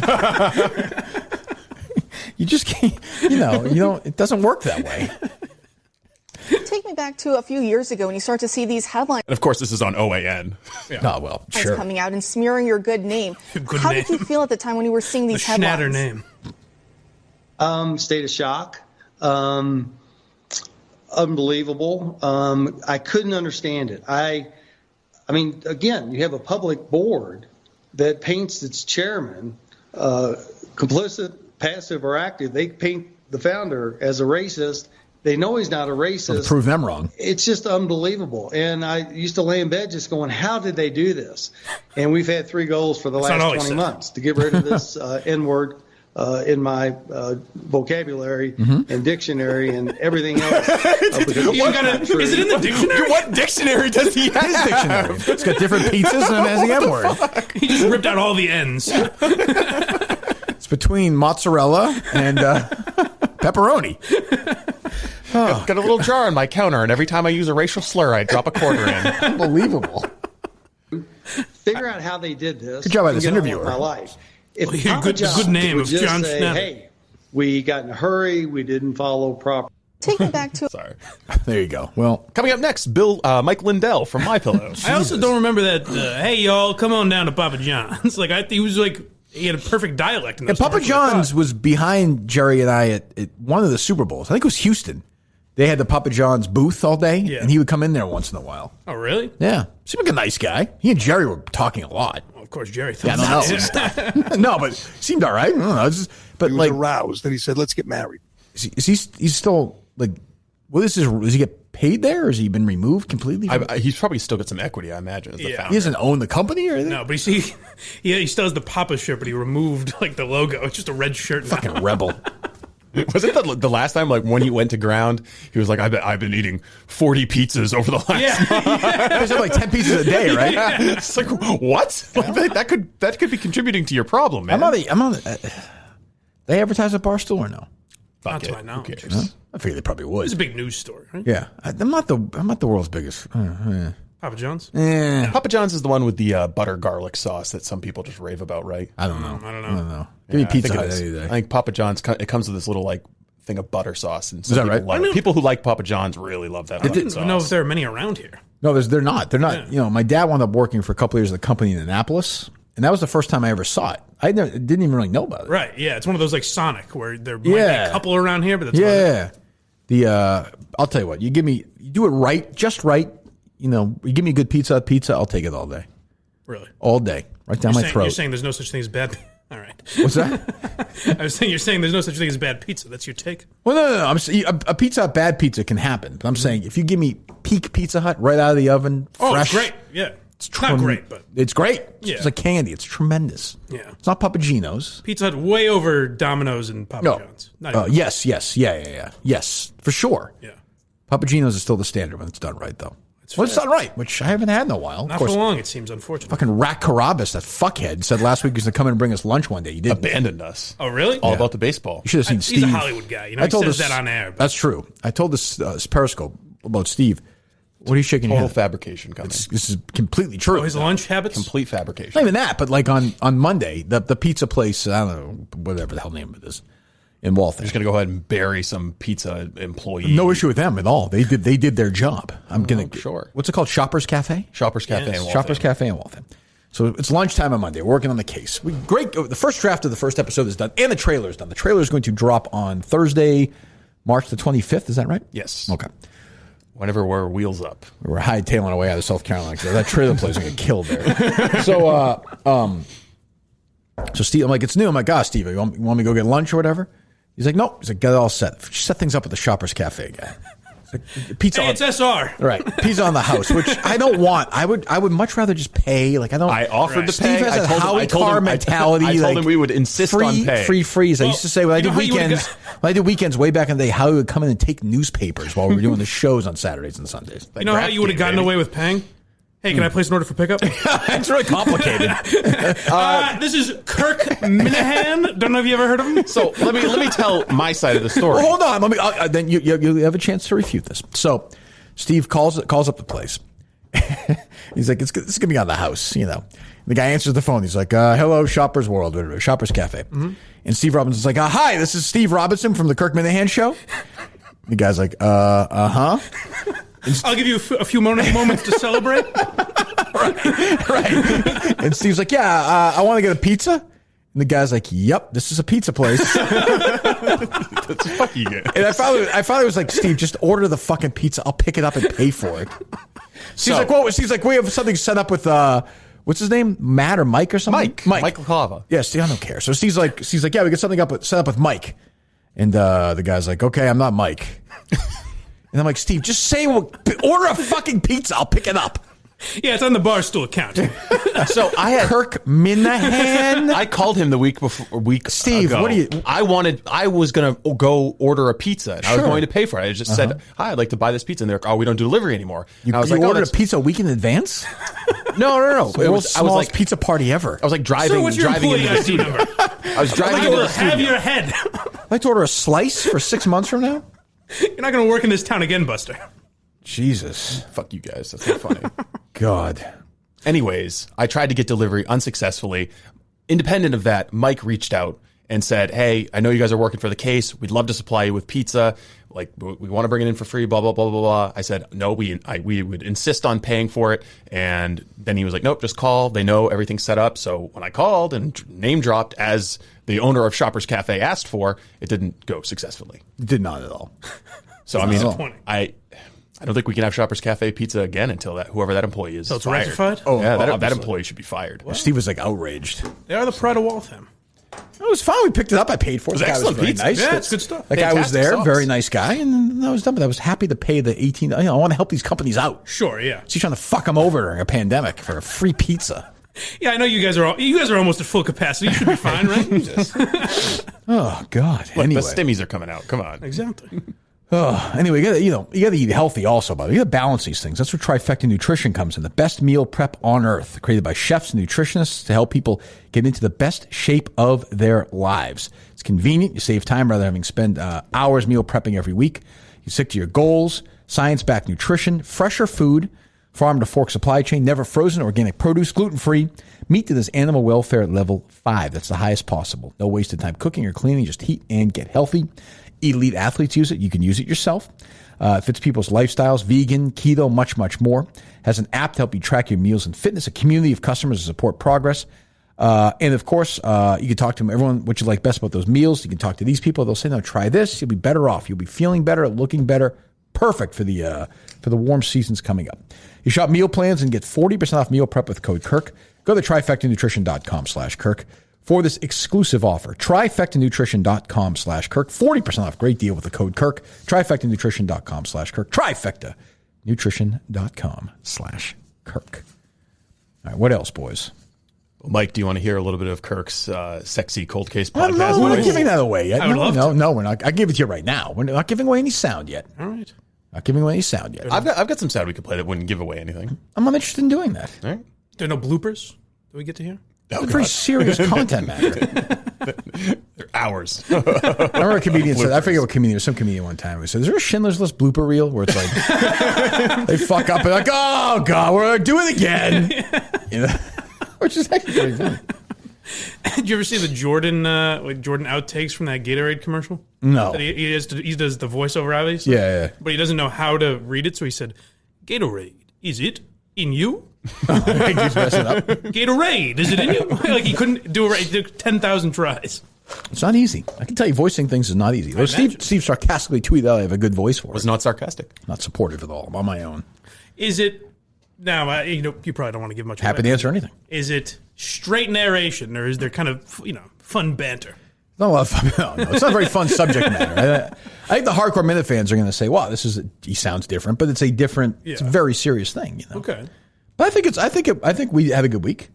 I think so, yeah. Yeah, I feel good. Yeah, I think it's hard. It's hard. A lot of work. It's a lot of work. Now that we've done an episode, we kind of understand the process. I think it'll be a little smoother going forward. I think, although, I think it's just going to take a long time. Yeah. How confident are you on the ending? For more information about the case, including behind-the-scenes audio and video, visit thecasepodcast.com and follow us on Twitter at thecasepodcast. If you have any information about, well, that's not that bad. No, that's very formal. Well, thank you. Well, that's very good. Yeah, very good. What, are you supposed to wrap it? I mean, this is, I'd like the little flavor. Steve clearly wants to co-host this thing too. That's not true at all. True. So true. I actually told you to stop mentioning my name in the podcast. I can't stop. It's very exciting. He's like, my voice is in the clip in this one, so it might make sense if I explain it. If I do it myself. Yeah. Seems like an alternate ending where he solves it himself. He breaks in, he shoots people, he rescues people. Well, you never listen to the files that are uploaded, so. That's Who's true. that? He could do whatever he wants. So you never listen to the files that are uploaded after they're uploaded. It's a good point. Yeah, for all I know, that's what it'll be. You might want to check on him. Yeah. That's a good point. I didn't even think of that. This is Steve Robinson. When Kirk and I set out on this project, when my assistant Kirk quit after a couple of weeks, I took over. Could happen. All right, Tweeter will take some calls, Steve, in about a half hour or so, if you'd like. Why not? That's what I say. Why not talk to these fine people? Indeed. Because they're all fuckheads. They're not all fuckheads, Steve. Though many are. Actually, most of them are. Let's be fair about that. Yeah, I wish I watched that Zoom. I'm fascinated as to why you. We didn't. As to why you did it. We didn't do it on video. We just did it by phone. But I'm gonna vomit. There were plenty of Minifans were signing up to. Hey, you bum! Have their video. You didn't dox anyone today, though. They scared you. The day is young. Oh yeah, we're not done yet. They intimidated you. Long way to go. Long way to go. Imagine though, it's just very weird to me. Like I get you should have anonymity on the internet, but it's weird that it's like, wait, people can't know the things I've been saying publicly. That's a very odd thing to be so afraid of. Well, I think it's also, I kept saying to these guys over and over, like, it's not a perfect world. I understand it's not a perfect world.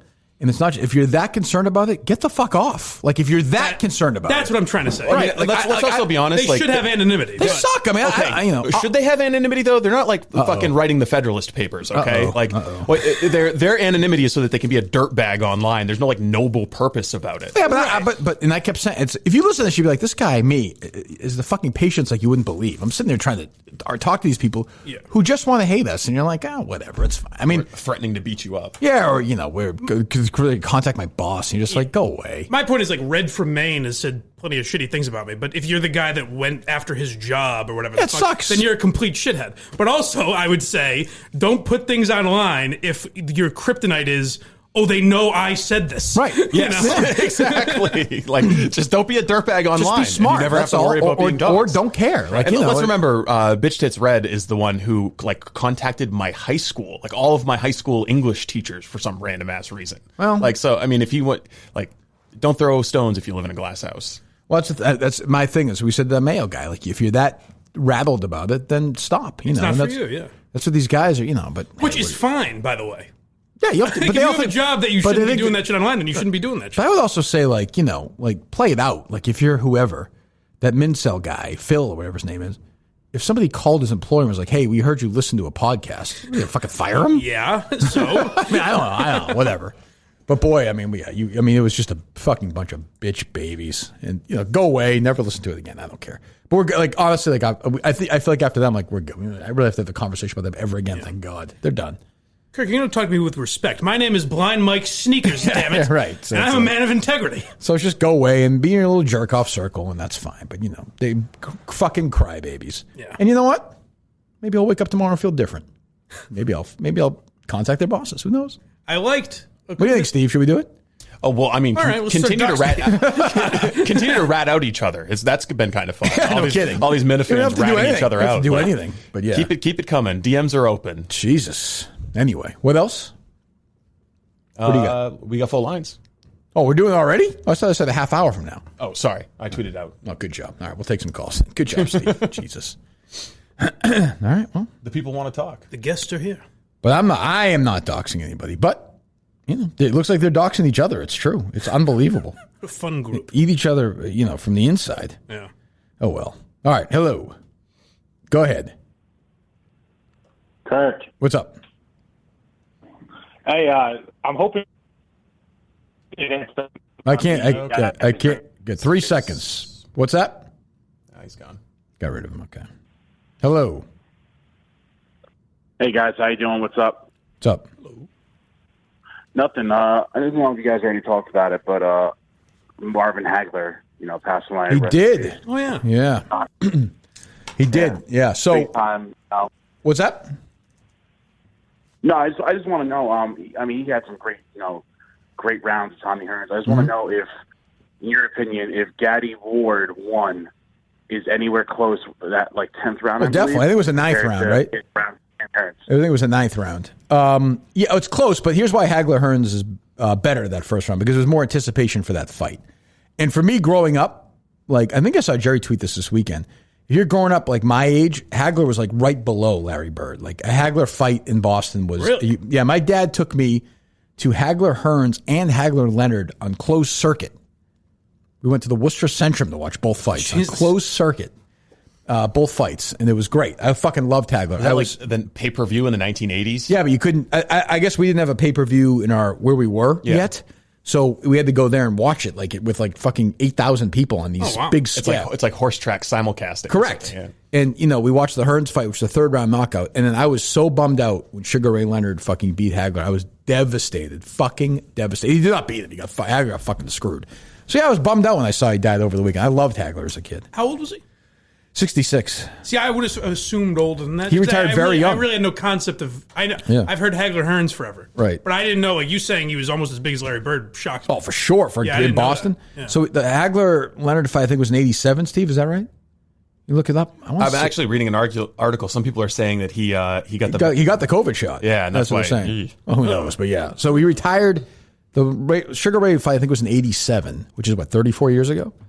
So he retired pretty young. I mean, he was 32, 33. And then he was done. Yeah, that's one. He was so bitter. He wanted a rematch. Leonard wouldn't give him one. It was April 15th, 1985. No, that was Hearns. Oh, sorry. Yeah. Leonard was 87. How did those guys? I guess. I think that was May of 87. Shows and shit like that. How would, did Hagler make enough April money 6th, 1987. It was April. Okay. And it was what's that? I'm thinking, if he retired at 32, was he making enough money back then I bet to you just he got, live his life? I bet you got 10 or 15 million back then for that fight. That was a huge fight. And that was a lot of pay-per-view back then. Yeah. We didn't get to do it there. It was before UFC came in and disrupted their model. True. But I mean, that was, yeah. Yeah, I was sad to see. I loved Hagler as a kid.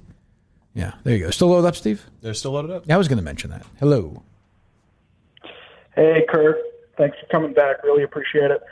Thoughts on JT winning the Players and the Westwood choke? I was riding hard for Westwood. 2 weekends in a row I've had Westwood, rooting for Westwood. I mean, I guess he choked, but he, eventually he was going to miss a putt of that distance. But, Thomas is just fucking awesome. Fucking great player. But yeah, but after the Masters, the Players Championship is my favorite tournament to watch. I love the course. I love watching it. It's great television. So yeah, it was good. And Thomas, he's one of the players, but he's feeling like the Masters favorite right now, I think. Yeah, he looks like he could win it. I mean, he's in such good form right now. He survived the controversy of saying the Geisler that cost him, cost him all his endorsements. Right. I forgot about that. So there you go. So yeah. Quickly forget. There you go. Thanks, buddy. Choose to care about some and not others, Correct. Selective. It is selective. When's the Masters this year? The 10th and 11th, I think, is the weekend, so it's 8th, 9th, 10th, 11th. Is it not weird that they're doing it in November and April, or is it just like... Yeah, it feels it feels all right. It feels back to normal. What's weird is it's 3 weeks away, and they have not announced their fan thing yet. Like what, they're probably waiting until they can... I guess. They're hoping that it opens up or something? I guess, but how much more can you wait? People have to travel, people go, Right. I mean, the Players, I think, was at 35, 40% capacity this weekend. Yeah. The week before was a big crowd. I saw... Vince McMahon said they're going to have 35. They're doing it 2 nights. They have 35,000 people there both nights. Oh, Jesus. In Tampa, the outdoors. But that's where the Bucks play. That's like 35,000. There's nothing. Spread out a little it's bit. Probably 80,000 seat place, probably. Roughly, I would think. Yeah. So there you go. I don't know. Things are getting back to normal. They sure are. About fucking Weather's time. nice. Jesus.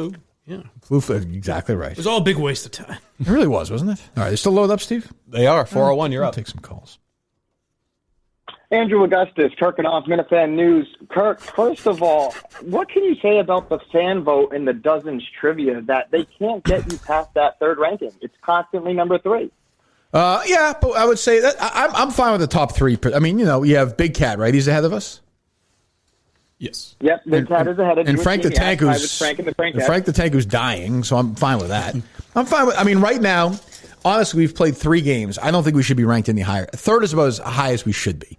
But it is time. I saw Jeff Lowe say in the comments, it looks like we're taking on Big Cat's team next. That's the number 1 ranked team. That could be it's our time here to see we rank against the best, and I like our chances. I think we're going to play very, very well, and I think I'm still the number 1 ranked overall player. We're going to have to come up with some new phone of friends playing Big Cat. It's true. Call Mike. And I'm always available. Yes. Actually, would Kingpin Pete be a good NBA guy? But it's a picture of a guy. Oh yeah, you couldn't FaceTime sometimes. Sometimes it's like coaches and team. Justin would probably Pete, be a look good at call. this. think they have to be a Barstool employee, don't they? Justin told me he'd be good for Pokemon, and I forget what else. We'll call Harry. Pokemon and First Ladies. We'll call Harry for that. Anything else, Andrew? And Kirk, just the one follow-up with that. You are the number one ranked player, but are you concerned of any leadership issues now that you've had both members of a team try to attempt to leave, even have considering thoughts? Have they left, Andrew? They have not left. No. So I have no leadership issues. I dismiss that. It's as boring a question as your boring cancel culture story you tell about yourself every fucking 30 seconds. I have no interest in it. Thank you so much. Have a great day, Kirk. Fine. Find the tree. Goodbye. I'll interview you about the cancel culture thing. Thank you. It's Mike. No, I like Andrew. Offensive tweets. He was fired for offensive tweets. I like Andrew Augustus. I don't know who he is, but I like him. He's on the wrap-up show. That's true. And Kirk and off. Yes. No, I like him. Find the tree. I'm saying cut it down and write in the awful is my point. Sure. Yes. Sure. Yes. Nice tree to read Julie DeCaro's book. Okay, Kurt. Correct. That's true. They still loaded up? They're still loaded up. 617, you're up.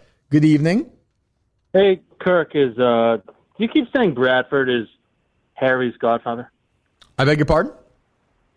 Is Bradford Harry's godfather? Who's Harry's godfather? He's technically Harry's godfather, yes. Not that's any of your goddamn business, but yes. Who's Kate's godfather? My friend Jim. So what about your brothers? You don't like your brothers? Well, they're not religious.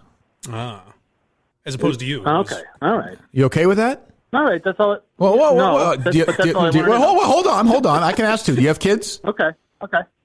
I do. I just had another boy. Okay, good. How many kids do you have? 2? 2, yeah. What's your oldest son's name? He's 4. What's his name? His name is Russell. Russell. Who is Russell's godparents? My brother and my sister. Okay, how about who's the newest son? What's your newest son's name?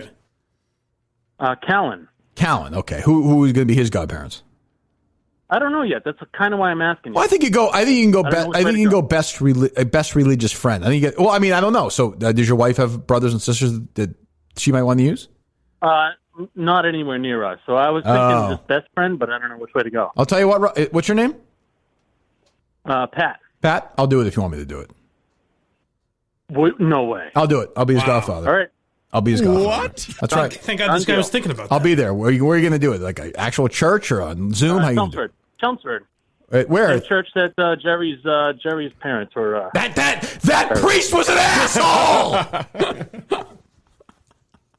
It was a good story. All right, I'll do it, Pat. I'm in. Goodbye. God bless you, and God bless Callan. Is Godfather stuff? Is that a Catholic tradition? Yes. Yeah. And there's also no true. You see on like sitcoms and shit that the godparents, like if your parents die, then you are left to your godparents. Right. That old sitcom trope. Staple. Yes. It is.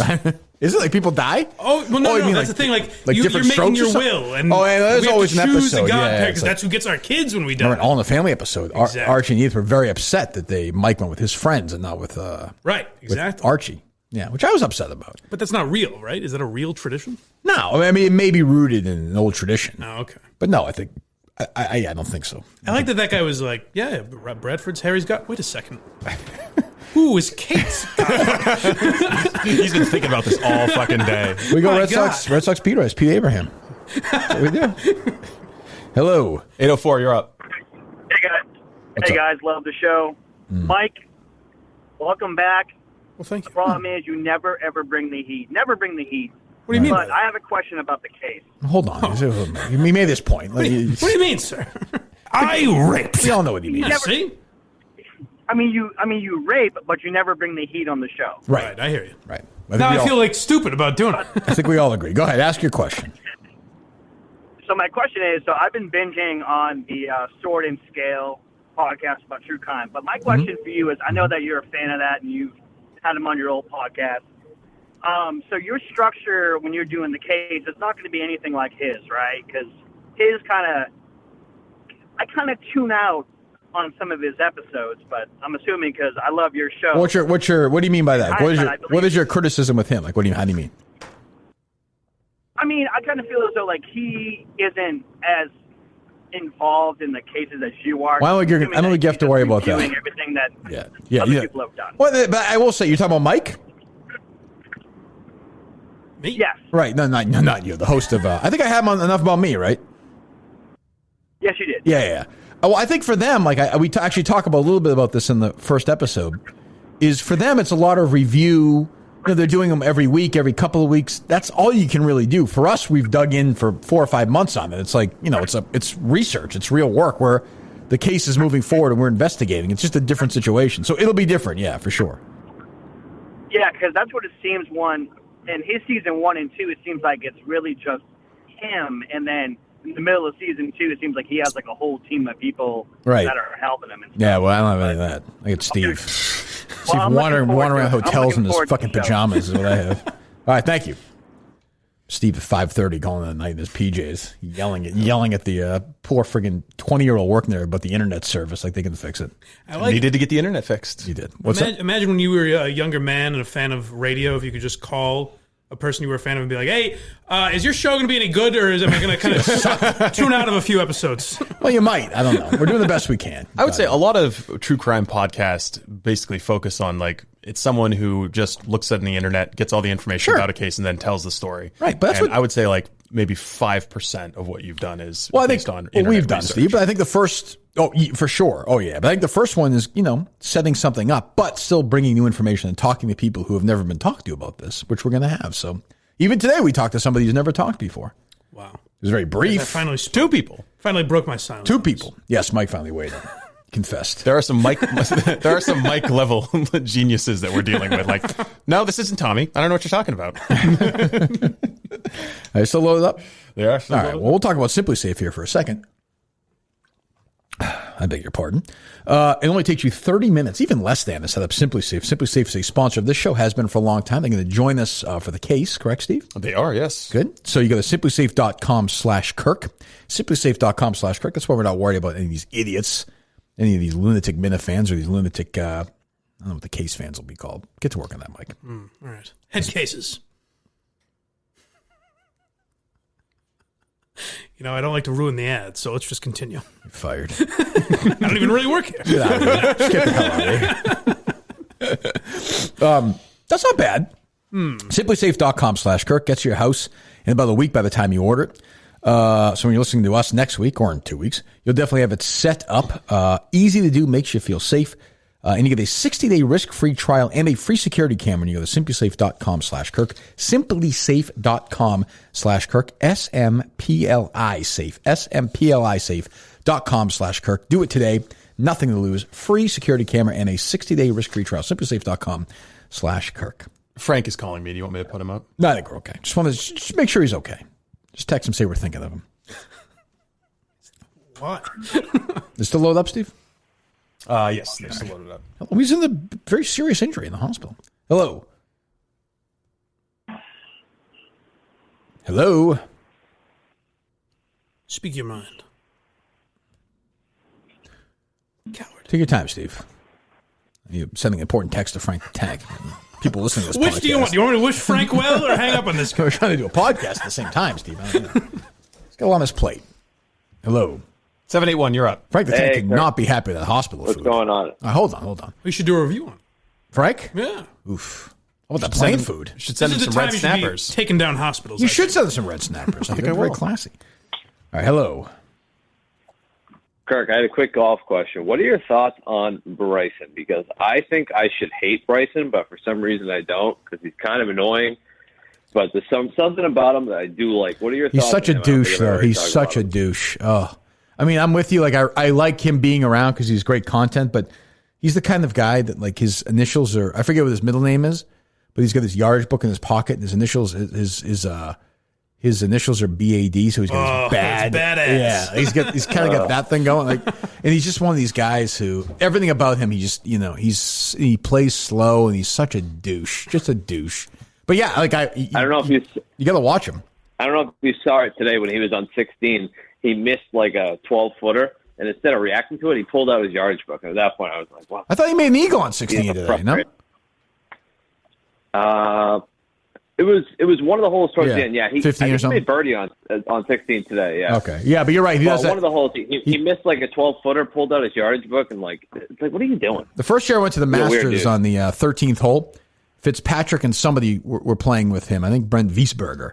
And like the girlfriends were near us where we were standing, and they walked over and they were like, this fucking guy is the biggest asshole. He's the slowest fucking player ever. That's the thing. He plays so fucking slow. I hate that. Yeah. Play fast. Forever. I had a second part question outside of golf. Can you explain to me what is wrong with doxing? I know it's like a total. Oh, like, I mean, you know, you shouldn't do it. You shouldn't. Well, you shouldn't do it. But thanks for the call. These guys. Yeah, these guys are the worst. They are the worst. We just covered it. I mean, you can't, you have to understand this is the reality of the world now. Forget me doing it. Like, people are going to do it. How many whiny emails did you get after the thing, Steve? It's just a handful. Yeah. Pretty please. Now, you said that it was going to be at 9 o'clock, and then you did it at 1:30. And there are some people speculating that the reason that you did this was to avoid answering tough questions. Yeah, that was it. Tough questions. These idiots. Well, I had a conference call with Mike and the Mad Dog, and I was very pissed when they moved it around. That's my fault. Yeah. I give it to them. All right, they load up, Steve? They are loaded up. All right, let's go. I hate these people. 540. Oh, Mike Geary will be back on Wednesday's show as we review Julie DeCaro's book. Oh, that's right. It's a big event. I want you to read the entire book, Mike, by show. Well, I may not make it. I'll be so captivated by Justin's reading. True. America will be. I don't know. I think we should probably launch an ADA lawsuit if she doesn't publish one in Braille. It's a good point. That's right. It's true. Well, we do. It is on Audible, I found out. So. Oh, is that right? Oh, yeah. Oh, you'll have to lose your hearing, too. Narrated by her. Most anticipated gymnast book since Nadia Comaneci. That's right. They're all going after. I mean, we know what they're really going after me for. Right. That I'm a gymnast. That's true. She's a gymnast. It's my trapeze act. I'm not going to do it. There's a joke out there about gymnastics. I'm not going to make it. All right, good. I'm not going to do it. I won't do it. I'm mature. Don't do it. I will not do it. You shouldn't. I will not. All right. They load up. All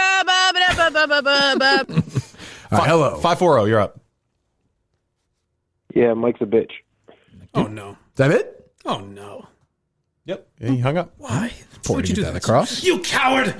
Call back and say it to my face. Conference call later. Mike's going to dox him. Hello. Hey, Turkey. This is tough to swallow my pride here, Andy Gresh, and I really think it's time we make amends. I got a big week coming, and I really can't handle. I can't handle you guys. Do you think this is going to work out better when you ran it through your head the first time, or no? I'm sorry. Oh, okay. I don't know what to say. Oh, wow.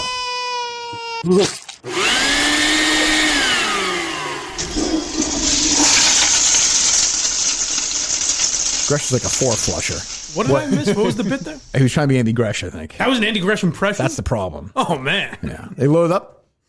I thought you were just talking about it. That was very strange. Not a great call. All right, hello.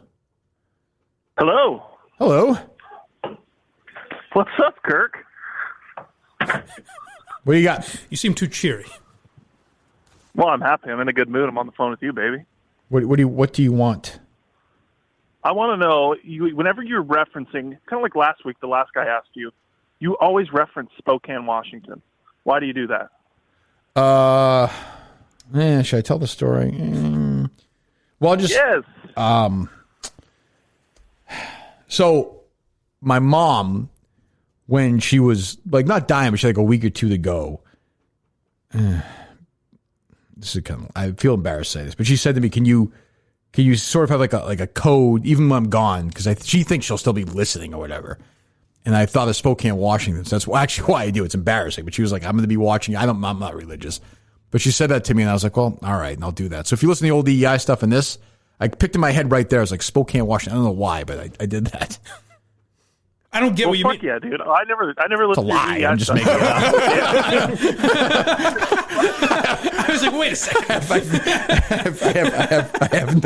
I have no idea why I say it. It's a good question. I don't know. It's a funny sitting there with his journal on March 13th. No, but I bet you I do. It's just one of those like random. You're not going to say a big town. It's a funny sounding town. Yeah, Spokane. it's sort of from Spain. Yeah, I probably do say that. No, I'm not going to say it anymore. You took it away from me. Right, fucking ripped it right away from me. New asshole. It's not easy. Right, hello. 609, you're up. What's up, baby? Greg. Oh, Greg. Well, I guess I can't really have a serious conversation. Been a hell of a week, baby. Greg, Been a hell of a week. Have you found a replacement yet? Well, actually, is Mike there? Oh, you fucking motherfucker, Mike. Greg, I asked you specifically not to reveal any of our conversation. You knew this would be problematic for me. Breasts equal ratings. Well, it's the oldest. It's the oldest trick in the book. There's a void on the show. Right. And obviously, I need good move. somebody with big tickle bitties to laugh at my jokes. And I say, I am good at that. Yeah, I know the perfect person to do it. Greg, if we might, let's do a dry run here. Okay, so Mike is going to sit in the Danielle seat. So Greg, tell one of your jokes or one of your things, and Mike, you play the sort of long suffering wife role. Okay, all right. Go ahead, Gregers. So Mike, did you see that the Patriots re-signed Cam Newton? Oh boy, did I! Okay, I like this. Do you even watch? I know you're all about stand-up. Did you even have some time in your busy stand-up life to watch some sports? I perused. I watched the games. Come on. You watch the games? What kind of games? There's lots of the games. Come on, baby. It's more confrontational than I thought I was. Well, okay. I mean, listen, Rome wasn't built in a day. Right. We got to work on the chemistry. Yeah, we have a good starting point. Yeah. Well, one thing, Kurt. Mm-hmm, yeah, sure. Kurt. Yeah, right here. You're forgetting we don't have Wiggy to bounce things off. Sure, He's that's my fault. We need that third. We need that third person to bounce shit. Or Curtis, right? Yeah. Right. So. Well, I mean, guess what? What's that? I'm breaking news. Go ahead. You ready for this? Mm-hmm. Effective Monday, I'm no longer the fattest guy on WEI. That's true. That's true. Well, thanks, Greg. exciting. That's a good point. That is very exciting. That is true. I'm just imagining a parallel universe where Mike is actually in that third seat, awesome. and Fitzy comes to him afterwards. He's like, I got an Instagram video to do. You think you could write a few jokes? Imagine for if me? Mike is secretly doing this and just sells out totally. Well, I am hired as the program director. Actually, so I Somebody has put to be. myself in. Oof. This sounds ridiculous, but how are they going to replace Danielle? Like, what are they actually going to do? I mean, that's the ultimate question. Is it just going to be Greg Hill and Wiggy? No. Because, kidding aside, that does sound horrible. They'll have to put. Well, I think I don't listen to it really, but it sounds like Curtis and Ken talk as much as they do. Right. But I guarantee they will not. In this world, you have to hire a woman if a woman leaves. So they'll have some failed news anchor or Trenny? whoever. That'd be fun. I don't think Trenny's going to really play ball like that. I don't know, but somebody like that, where it's like they'll hire some cute, bubbly one who again is going to play that weird, long-suffering wife role. Check one off the list. Literally. Can't hire that one. Where it's like, Greg never picks up the check and is, whatever, has all the money in the world, that kind of thing. Right. Which He's a real curmudgeon. Which has got to be a rough existence. Has to be. You still load up, Steve? They are still loaded up. But speaking of Fitzy, one of the parody accounts submitted a shit minifans say. How bad is it? It's like Fitzy level. Oh, boy. Go ahead. Bum, bum, bum, bum. Welcome to Shit Minifan Say, Hall of Fame edition, starring me, Fitzy. The Minifan Hall of Fame. More like the Hall of Lame. I haven't seen this big a collection of nobodies since my last video. Who the fuck is Patrick from Discord? Ned Snark is like Jimmy Garoppolo. He's handsome. Steve from Providence is definitely a first ballot Hall of Famer. For the Deadbeat Dad Hall of Fame, all right, I think we got enough. Lauren Lynn. Are you sure there's another 2 minutes of this? He's gonna have somebody with him doing it. Like, that doesn't. But that is. He's got the right. He's got the right jokes though. Perfect. He has the right sense of humor. Style, That's pretty good. That's pretty good. All right. Hello. Have we solved the mystery of the last read, Steve? Yes, we have. Okay. All right. Hello. Hello. Oh boy. Maybe they're calling you personally. Could be. Probably not. On that, Ryan. Hello. Hello? Yes. Hey, Big Gearhead. I don't subscribe to his Patreon, Oh, but sure. That I makes listen to all sense. his free shows. Oh, thank you. I went to high school with intern Nick's wife, Who gives a fuck? No way. Really? Wait, sir. Do you have a few hours? Because we're going to be here for a while. What? She loved me. She was what? She was in love with me. Okay, I don't even know who you're talking about, but okay, great. You remember Intern Nick? You guys are buddies. The one that fucked Okay, everything up. And you haven't adapted this into a screenplay yet? This is not a Broadway. Well, I guess with the pandemic, this will be a Broadway musical at some point, won't it? This feels like the case season 3. This guy called in but was like, I hope they're not going to keep me too long.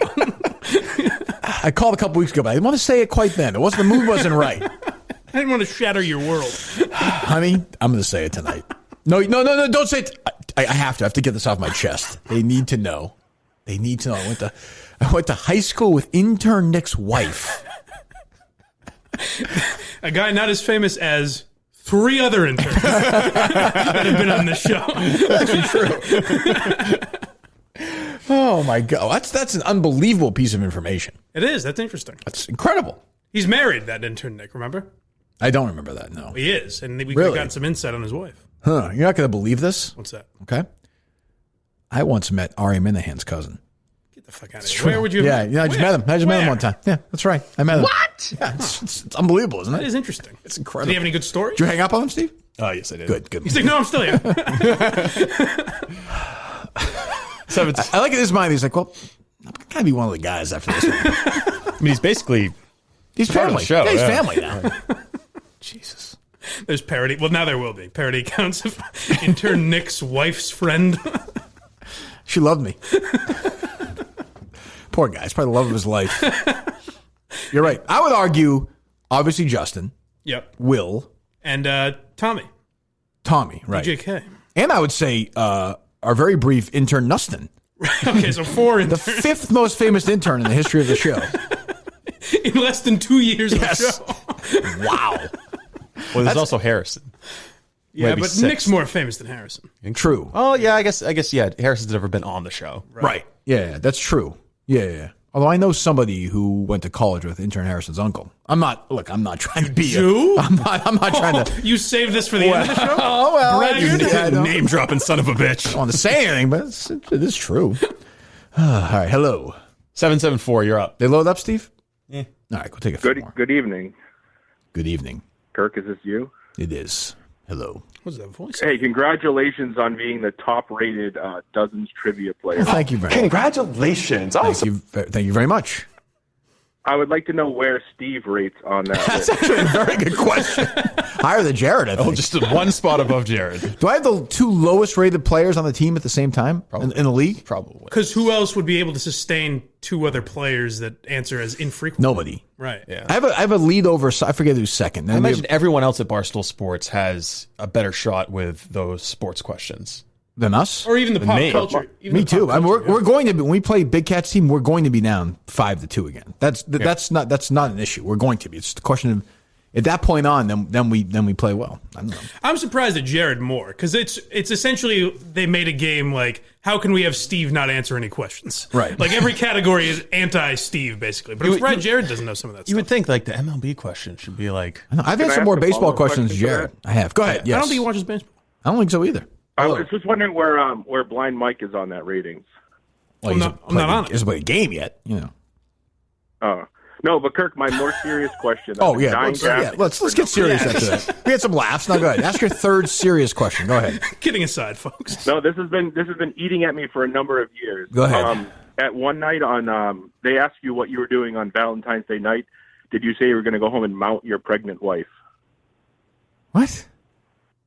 I don't know. Sure. Yes. I don't know what you're fucking talking about.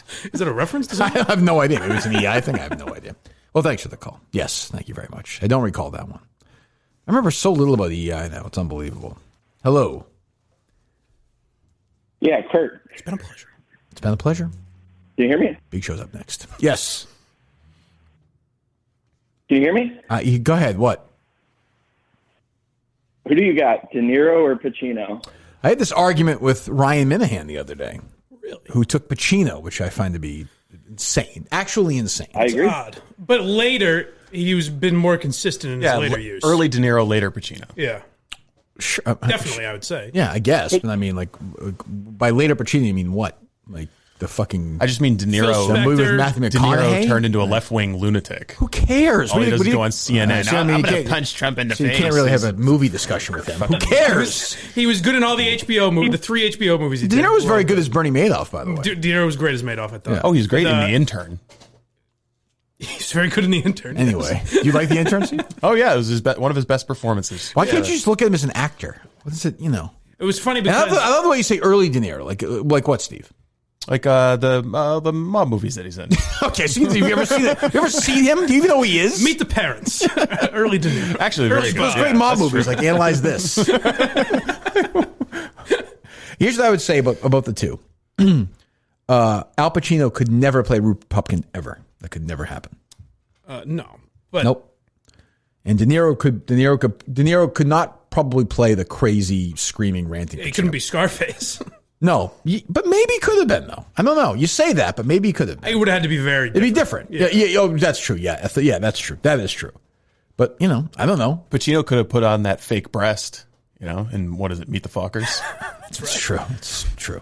Look, they both cashed in a lot of times. I just feel like but I would Pacino just brings so much energy to the screen. I mean, you take Pacino over De Niro?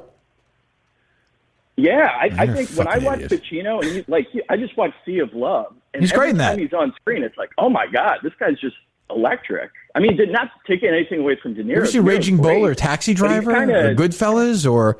Pacino can be more fun to watch. Yeah. He's definitely more fun to quote, I think. He's good in Devil's Advocate. Goodfellas is a Pesci movie. Look, don't touch I watch Goodfellas. The Untouchables? I mean, Godfather 2, he won the Oscar for it. I mean, Connery. What's that? Untouchables is Connery, though. Yeah, I agree, but I mean, When I watch here's the bottom line: is Robert De Niro. I would put Rupert Pupkin as one of the 5 best performances in movie history. Legitimately, one of the 5 best performances in movie history. Please. Have you seen that movie, caller? All right. I have not. No. No, there you go. Oh, Mr. Infidel golfing. I hope he broke 100. 100 this time, huh? Look, I'm begging you. You want me to do? I'm begging. 6 weeks. Just give me 6 weeks. I can't give you 6 weeks, Jeff. Give me my life 6 weeks. Find it. I'm going to send you that clip, Steve. I heard this, and you'll know better than me if it's true, that they wanted Carson to play Jerry Langford. I've heard that Jerry before, Lewis's yes. part. Yeah. But he didn't want to inspire the crazies, I guess. Right. Yes. Yeah, I can see. I mean, and obviously that happened to Letterman. Right. Letterman had stock going to his house for years, that woman. Yeah. He wound up, which actually is very funny. Would say a few more calls, Steve? Yeah, we got a few more. All right. There was a Rolling Stone interview, I think, with Letterman. This was years after. She wanted, I forget, and they asked him about this. And he told the story. It's a pretty harrowing story. Like she was in his house a few times. And then the Rolling Stone guy was like, it's kind of all settled now. She's doesn't bother you anymore. And Letterman's like, no, she's wonderful. We've been married for, 6 years now? Letterman was the best. He was so fun. I mean, that's why you compare Jay Leno to him is just, Yeah. It's just silly. There's actually a very good podcast right now called Business Wars. And they do different, like Facebook versus Snap, whatever, over the years. And right now they're doing the late night wars. Okay. And it's in the Letterman Leno Carson thing right now. It's actually good. The only thing is the guy who hosts it does a lot of the voices, which is kind of weird. But it's good information. Like, it's a lot of recap for me, but I like it. It's good. Rosie Perez was on the show one night. Unfortunately, she wasn't, which is kind of sad. I'll check that out, though. Business Wars. Yes. It's weird, though, that Letterman was always the guy mocking celebrity interviews, and now he doesn't. I know. Now that's just what he does. And he's another, to Steve's point, just another grumpy old liberal loon now. His interview with Chappelle was actually very good. Oh, he's great. I don't doubt it. Two comedians kind of talk. But I just don't have the pay. Like, I don't want to see Letterman doing that stuff. Yeah, it's disappointing. Here's Kim Kardashian. My next guest needs no introduction. Yeah, I said that to you, Steve. I don't know what part this. I mean, it's I haven't watched this in a couple of years. How can I not think about it? I mean, I've been sitting here at lunch with you, which I knew was the reason you invited me from the first place. And all I'm sitting here and eating for is to get guilty with you, right? I'm asking you to take over the show for 6 weeks. I mean, what's 6 weeks? I'll give you anything, but don't ask me to do 6 weeks. I can't take over the show for 6 weeks. I can't even take over my own life for 6 weeks. And you're asking me to do something that's impossible. It's impossible. Don't you understand? Wow! It's It's impossible. I'm trying to tell you that. What do you want? You want the tears to come out of my eyes? There's got to be a way you can work it out. It's just 6 weeks. Excuse me, Mr. Hopkins, do you think you could... Yeah. Sure. What's your name? This is the best. Dolores. That was my father. Even his dream. He's got not his funny. little corny lines. Jerry Lewis has a great face there. He kind of half laughs at him like that. Yeah. Even his dreams, he's not funny. Well, that's what I love. That's what makes that movie brilliant. Is that in his wildest fantasies, he's like, I just can't do it. I'm Right. swamped. But, but honestly, like the thing that's great too is the stand up at the end is not that bad. Right. Like it's not like it's kind of funny. It was good enough that you'd be like, this guy's kind of a hack that might possibly get on TV. And when I watched that, as the first time I saw that, I did not think that basically the most successful R-rated movie ever was going to be essentially a remake of that with Joaquin Phoenix as a friggin' Joker, Right. which is really all With it De is. Niro. With De Niro playing that role. Yeah. And I get why they did that because of King Comedy, but De Niro was not great in that role. Oh, I thought he was fine. I like that movie a lot more than you did. Yeah, but it was a king. It was essentially like a darker King of Comedy. Yeah, plus Taxi Driver is pretty much what everyone said. Right, exactly. Yeah. Which is okay. All right, we'll take a few more, Steve. Hello. 617, you're up.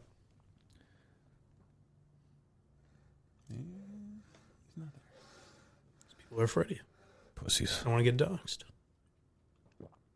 The king of doxing. You could have had that title. 978, you're up. Hey, is Mike there? He is. Okay, forget it. Well, all right. The bit is funny every time. It is. Which is what I like about it. It's like that clip of Trump saying China. It's like Right. it stops getting China. funny, but then around 3 minutes, it gets funny It's again. funny. He says it's funny. Yeah. But you guys get that, like, they were so disinterested because I'm here. Oh, I understand. Oh, okay. I saw a headline today. I think the New York Times wrote it. They were like, "Why? We thought he was going to be this crazy man on social media when he or whatever out of office, but he's been quiet. Why is Donald Trump?" I'm like, "Gee, let me figure this out. Why would that be?" Donnie, where you been? It's like It was like another headline. This I saw. I think Steve tweeted it too. It was New York Magazine, basically. And they were like, "Why was everyone praising Andrew Cuomo a year? Whatever it was." It's like, well, it's a real fucking mystery. It's like, well, you were doing it. Did you see the vaccination special, by the way, the South Park? Yeah, we were talking about it. It's all right. I thought it was not as good as the really? quarantine I liked one. it. I liked it, but I didn't think it was as good as the quarantine one. I thought it was funny that they had Garrison come back, who was basically the Trump Trump character, thing, and be yeah, like, fine, I'll admit it. I'm gay. I'll say it. Right. What, you got a problem with a gay man teaching?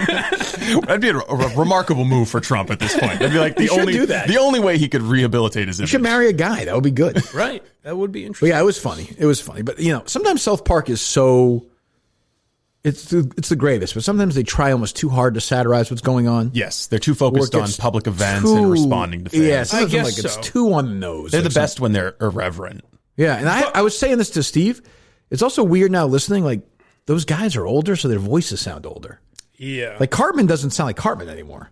Well, that's been for a long time. Oh, I know, but like He doesn't even sound like even since since the guy. the Right. first No, season. It's not that, not even that guy though. Like even like more like season, like in the middle seasons, like even like the Casa Bonita era Yeah. Cartman. Like but those guys are in their 50s. Yeah. And they're on Jeffrey Epstein's island, as they pointed out. I saw that. I saw that as part of the. But they do. The reason I don't mind that they do all social commentaries because they're the only ones Only that ones that do make it. it funny. True, Like they're actually good at it. and they're uncancelable, Right. Completely. which I do admire. And they do it. But yeah, it was good. It was good. They won't do another one for like 6 months now. It kind of seems what they've been doing, right? Yeah. Right. I don't know. Yeah, well, it's too bad. But yeah, it was good. It was good. All right, we'll take a few more, Steve, if you want. It's up to you, Steve. Hello. Hey, Kirk. What? I have a question. What is your favorite sports movie, and why do you think like they don't make sports movies anymore? Well, I guess they still do, right? They're coming out with another Space Jam. Oh, there you go. Not really. They, remember like Mighty Ducks and like Rookie of the Year and all those like Hoosiers. He's kind of right. At least not. Well, here's big what, budget. what they do now is sort of like these like Disney-fied ones. My favorite sports movie ever, it's either Slapshot or Hoosiers. I would say they're two totally different kinds of movies, but they're probably my two favorite. Hoosiers is great. Hoosiers is a great My movie. favorite is Blue Chips. You ever see Blue Chips? Yeah, Blue Chips is not as good as Hoosiers. Is that Nick It Nolte? definitely is. Nick Nolte. Yeah, It isn't, but I mean it's got Gene Hackman in it. But Hoosiers is a great movie. Blue Chips I'm talking about. Yeah, no, Nolte and Shaq and Yeah, okay. Penny Hardaway and Bob Cousy is in as well. That's By the way, right. plays the AD in that movie. That's right. Yeah. I also like the He Got Game. I thought that's a little underrated. He Got Game is good. Some people shit on it, but Yeah, I wouldn't say Ray Allen was Daniel Day-Lewis, but, I thought he didn't distract from the movie, I didn't think. No, it made sense to have a basketball player in that role. Right. And Denzel's good. No, it's a good one. Hoosiers for sure for me. Slapshot. But I think this guy's actually right. There hasn't been a real one that's been like crazy promoted or anything in a long time. No, but they also don't do like Slapshot's a crazy. Have you ever seen that or no? It's like a hard R movie. No, Like, they would never make a sports comedy like that anymore. Now it's all. Now they find these old stories and just make them like inspirational. I'm like, I'm good. Give me something kind of funny and wild and stupid. Remember Miracle? Exactly. That kind of that's. Ooh, Steve just nodded. You like that one? It was a good movie. That was a good movie. It wasn't a bad movie. Were you surprised at the end or no? Yeah, a little bit. It's the thing. The Russians weren't even the gold medal game. That's the tough thing. It's like, how do we stretch one moment over 2 hours? They tried. Oh, Jerry loves that movie. Oh, that's right. Kurt Russell was It always great. Well, it's a true American story, you know. I remember He's an American. So Jerry was, friends with Jeff Bowman, who lost his legs in the marathon bombing. Oh, right. Good guy. Yeah. But I remember we went to the special screening of that Stronger movie with He was Gyllenhaal. devastated that it was not nominated. Yeah, he was so upset. We walked out. We went to like the thing afterwards, and I was like, "What'd you think?" Because we sat in different parts of the room.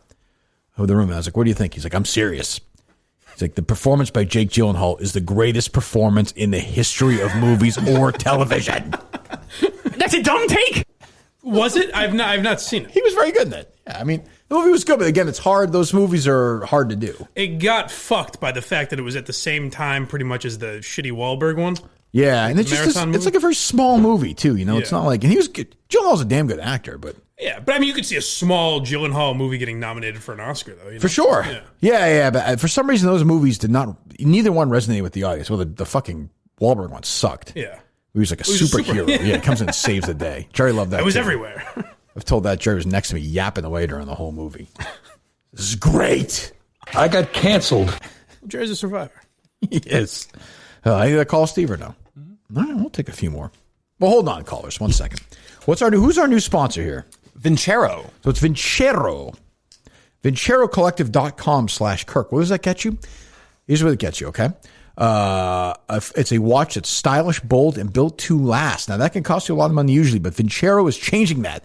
They believe you deserve to look good no matter your budget. You deserve better than settling for something cheap and basic. So you head on over to VinceroCollective.com/Kirk.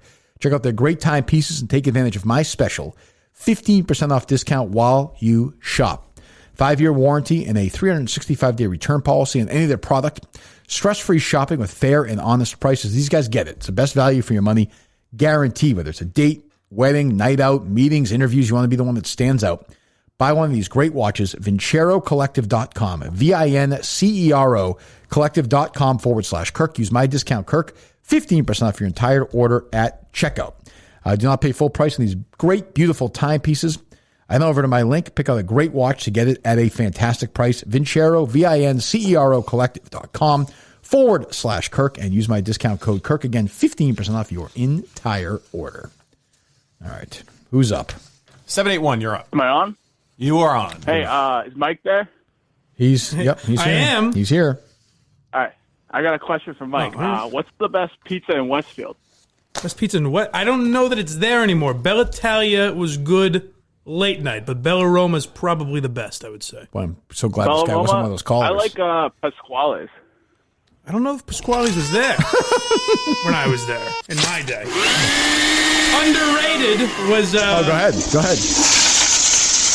Clemenza's. Very underrated. Clemenza's? Yeah, very underrated in Westfield. Decent or no? But more than decent. More than decent. May not be there anymore, though. It was always on the verge of closing. I imagine they didn't survive. How's Mamma Mia's doing? Mamma Mia's is thriving. Really? Oh, good. Oh, yes. Good. Oh, that doesn't matter, though, right? Because he's gone. Oh, yeah, that's right. I forget, too, myself. He's doing inventory now. That's right. That's right. He's doing He's an inventory. inventory man. He's an inventory man. Yeah. He's doing all right? You talked to him lately? Oh, yes. Good. He's a good man. He's not been part of your Patreon world yet? He is not. Oh, when's he going to make his debut? Well, we'll see. Is he going up to Madawaska? That I'm not sure of. Right. I don't know. Are we going to Madawaska, Steve? Yeah, I would think so. Okay. You sound excited. Is there a date you're thinking about? You said Early- June 5th originally. I think we said early June, did we not? Yeah. Yeah, we did, but I don't know. Depending on what the state does, I think it might make more sense. People book things you got to remember, too. Well, yeah, of course. Just saying, you got to be sensitive. When we announce a date, people take it very seriously. Yeah, we're very sensitive. And Madawaska is taking a beating, as you saw today. A beating. What is it? They said $1 billion? For Maine. Yeah. Yeah. Not for Madawaska, I don't think. Well, I mean, it's mostly on border towns. It's mostly Madawaska. For sure. A lot of Bangor. I think a lot of Canadians, if the exchange rate tips, they'll go down to Bangor. Oh, I know shopping like Burlington Coat Factory. Yeah, or something. my relatives in Nova Scotia. Oh, your ancestors, seriously, all the time. They would go over and fucking go crazy at the Christmas tree shop. It's the places like they really would. They go nuts. Like my mom would meet up with them and they'd shut their fucking brains out and then hustle over the border. So yeah, that's true. Different times. Hope Bruce is doing okay on the border, my man. Bruce. Is that Stacy's husband? Oh, the suspect, yes. the chief suspect in the disappearance of Stacy. That's right. Well, that's always the first guy you go to, right? The husband. Well, you guys would know better than me. I'm just I don't asking. want to get. Just I don't want to get to season 2 quite yet. Oh, okay. But yeah, yes, I will say. Well, Madawaska has 2 good pizza places, Rick's, and I like the other place too. Jeff's. I think. Is that what it is? That was decent pie up there. It was. It wasn't bad. Was. Probably not a lot of good blood between Rick and Jeff, though. No, I can tell they you. They have to be rivals, right? That's for sure true. Yeah, that goes back generations. We might have to have them on, hash it out. That's on your show, maybe. Yeah. Why don't you do that on your show? I might actually do it. It's an episode right there. We're going to kill an hour here. Guys get along great. You are going to have to reprise Mike and the Minifans up in Madawaska, though. Oh, Jesus. All That's true. And you know what? Sober with these people? No, you could just get blasted. Oh, it's yeah. not like you're an employee. You can't do anything to miss. That's true. That's a good point. Oh, God. Hello. Last call if you're any good, please. Get me out of here. Hello. Hey, guys. Hey, I have an idea for a Wednesday show when it's just you and Steve in there. What? He's got an idea for you. Go ahead. Come on, hear me out. All right. Sure. So I'm sorry. It's a way to make both of you really happy. It's going to be a Steve appreciation show. So kind of Steve's best hits, his best one-liners. Great one-liners. It'll give Steve kind of an ego boost, and I mean, with it'll five- make Kirk happy because with 5 ad it'll only reads. be like a 6-minute show. Yeah. Yeah, we get a lot of ad reads. We're tough with 5 ad reads. Yeah, I don't know. I know, but they're all going to be 10 hours apart. I mean, a Steve Robinson roast, I'd be fine with. I mean, I'm down with that for that at some point. When everyone's allowed to come back in and bring some comedic talent in. Just all you have to do is ask him about Pat Benatar again. Okay, you keep wanting to do this. Well, all right. I appreciate you fighting for it. We'll think about it. Thank you. I don't know who he is. There you go. Yes. Who can think that? Steve plays into it. Please. Why is this guy still on the phone, Steve? Well, you have to kill. Oh, all right. No, I'll see you in hell. Still on the phone? I said I wanted the last call to be good. Trying. I mean, they're Minifans. That's true. They're stupid. It's not very nice. Hello. Hang up. Pussy. You guys might just be listening. Well, hello. Hey, gentlemen, what's happening? Hello. Real quick, first, I apologize. You guys went to me live a minute ago, and I got a phone call from a parent whose kids I coach. Everything all right? Me about the minutes I gave her son in the last basketball game. Kirk, are you going to coach Harry's basketball team when he gets older? I am. By the way, big announcement. I mean, thank God this saves your stupid story. I am managing, not coaching, managing Harry's Little League baseball team this spring. Really? A return Yes. to baseball? Yes. And I will say right now, I'm wearing the baseball pants. Excellent. Yep. I'm wearing the uniform. Is Jared going to help out? Ooh, that's Now a good that he's question. kinda your guy. That's actually a good question. Your baseball guy. Might be good to have Jared. Yeah, maybe. I didn't think of that. Maybe I'll have Jared He's be not my. doing anything else. He's probably doing. He'd be like my Don play-by-play. Zimmer to my Joe Torre. Yes. He'd be like consigliere. He'll sit there and attacking ask him kids a on the big field. spot. I thought he and Dale would be calling the games. That's true. Last time I coached Kate's softball team, the Rockies, we won the title. Wow. So there's a lot of pressure coming back. Eating Harry Now, is there allegations of favoritism towards your kids? No, I think quite the opposite. I'm one of those quite the opposite. You gotta, yeah. He's going to be riding the pine. So it really sucks for Harry. Well, if he gets the job done, he plays. All right. Like there's no, you have this like much higher standards for him. No, I'm not here to, again, as I'm going to say to the kids, we're keeping score, right? Like if we're not keeping score, then everybody gets to play. All right, wait, so you're really coaching? Yes, yeah. It's going to be a nightmare based on, I'm sure there are rules that you're going to have to deal with. With the COVID stuff? No. Like with dealing with equal kids. time. Oh, of course. Well, if I did it, I've coached kids before. I don't mind. It's fun. I mean, I assume it's got to be hypersensitive now. Oh yeah, but I play everybody. I know. Yeah. I mean, we're gonna win. The shittiest thing used to be having to ref young kids' sports. Oh, the parents, you mean? Yes. Yeah, they're just when crazy. it's like third and fourth grade girls basketball. There's a travel. Sure. It's like, well, I'm calling about 50% of these. Like, what do you want me to do? It's my dad. Oh, really? My dad was one of those guys. Yeah, no, it wasn't bad, but he was like every year. He's all set the color. Goodbye. Yeah. Every year in high school basketball and junior high school basketball, he would read, and he would make me read the MIAA basketball rule book for the year, which would be updated with like 2 new rules and 600 pages. I mean, I'd have to take a test on it with him, and then during the game, he would be playing and it's quiet, and you just hear the referee he doesn't know the goddamn rules. 34A/C. You'd be like, Dad, shut the fuck up. So I'm Trish. He just doesn't know the rules. See, those guys I always found, like when I would go to like my brother's games and shit, I always found those guys funny. Yes. But the people I hated were any parents that like would call the coach after and give them the shit that their kid didn't play or something like that. It's like, well, the fuck are you doing? Yeah, just play. Giving the ref shit is like an American pastime. Got to do that. Yeah, you got to do that. That's just good old fashioned. But I think we're going to be ready to go. High school level basketball, it's one thing. When it's little kids playing, for some reason, parents can just get neurotic about it. Crazy. But yeah, I'm going to be balancing 2 podcasts and managerial duties of a baseball team and trivia captain. Let's see Alex Cora do that. Right, exactly. Yeah. I mean, hello, McLean. I mean, this is a lot of stress. I hope I can handle it. So, are we going to get you an Apple Watch? We're going to set up some kind of cheating there has to be mechanism? some technology done. Maybe Jared can hook us up with a little off-the-record chat with Cora so we can figure out how to cheat properly. I'm going to have to talk to some of these pitchers, too, because if these hitters are crowding the plate, you got to go. You got to go head hunting. You have to. You got to send a message. I like you ruining the kid's arm. He's throwing 900 innings. You got another inning, don't you, kid? Come on. You got to get to the closer. That's your mound. You don't come off that mound. Coach, he's thrown 226 pitches. Well, I care. 227 coming up. Let's play ball. I'm not coaching in high school. I'm here to win. I mean, do I think we're going to go to the Little League World Series? Yeah, I think so. I imagine 3 of your kids are going to have Tommy John surgery. Everybody gets that nowadays. It's good. You get a little more speed in your arm. That's a fact. Yeah. Yeah. Only curveballs they're throwing. If with the right doctors, like it's not like the old wild days with the steroids. If you have a doctor monitoring the thing, then you're fine. Coach Minahan, what are you putting in the Kool-Aid? Yeah, that's what are you going to winning juice, son. It's 1/4 antler powder, reindeer antler powder. And if these kids, even during school or socially talk to kids on the other team, they're off the team. Right. But That's what you should do. Yeah, it's a COVID world. Yeah, I imagine we'll be in the bubble. I've already talked to most of the parents about that we'll all be living together in an apartment, me and the whole team. Thank God. So I think that you guys have to come over and do the show. Is that fine? You actually have to live with us, unfortunately. Kids, maybe Harry's a little older, I guess, but like my 4-year-old niece knows, like when she leaves the house, she puts a mask totally. on. It's the weirdest fucking thing. That's what they're like used to. That's life. I forget way more than like Harry does or Kate. Yeah, they just rip, and if they see somebody across the street, they put their mask on. Yeah, they're never going to recover from that. Very weird. It's going to be their life. Yeah. Sad. Yeah. Well, anything else, boys? Steve? There was I guess we missed it last week, but the outrage over Joe Biden's comments about the United States military. I don't know if you followed that. I didn't follow that. No. I did, but I don't care. And I'm wrong about. I mean, so far wrong about Cuomo, but they're circling. AOC's calling for him to resign, but I've not heard anything from our president or vice president. The guy's not going to resign. His ego is too large. He's a sociopath. Yeah, and unless someone comes out, it's starting to die down. He's got 6 accusers.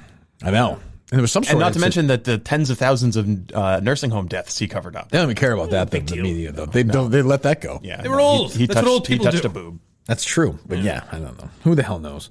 Well, thanks to our sponsors. Mike's back in a couple of nights. We have the Julie DeCaro book. Intern Justin will be reading it to everybody on the YouTube channel. Make sure I want everyone to watch it in its entirety.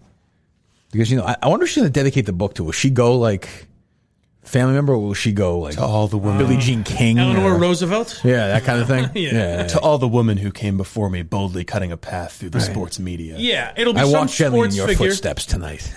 It'll be a famous sports figure and someone like close to her that no one knows, but might be some kind of name in Chicago or something. It's going to be an old rival, I would think.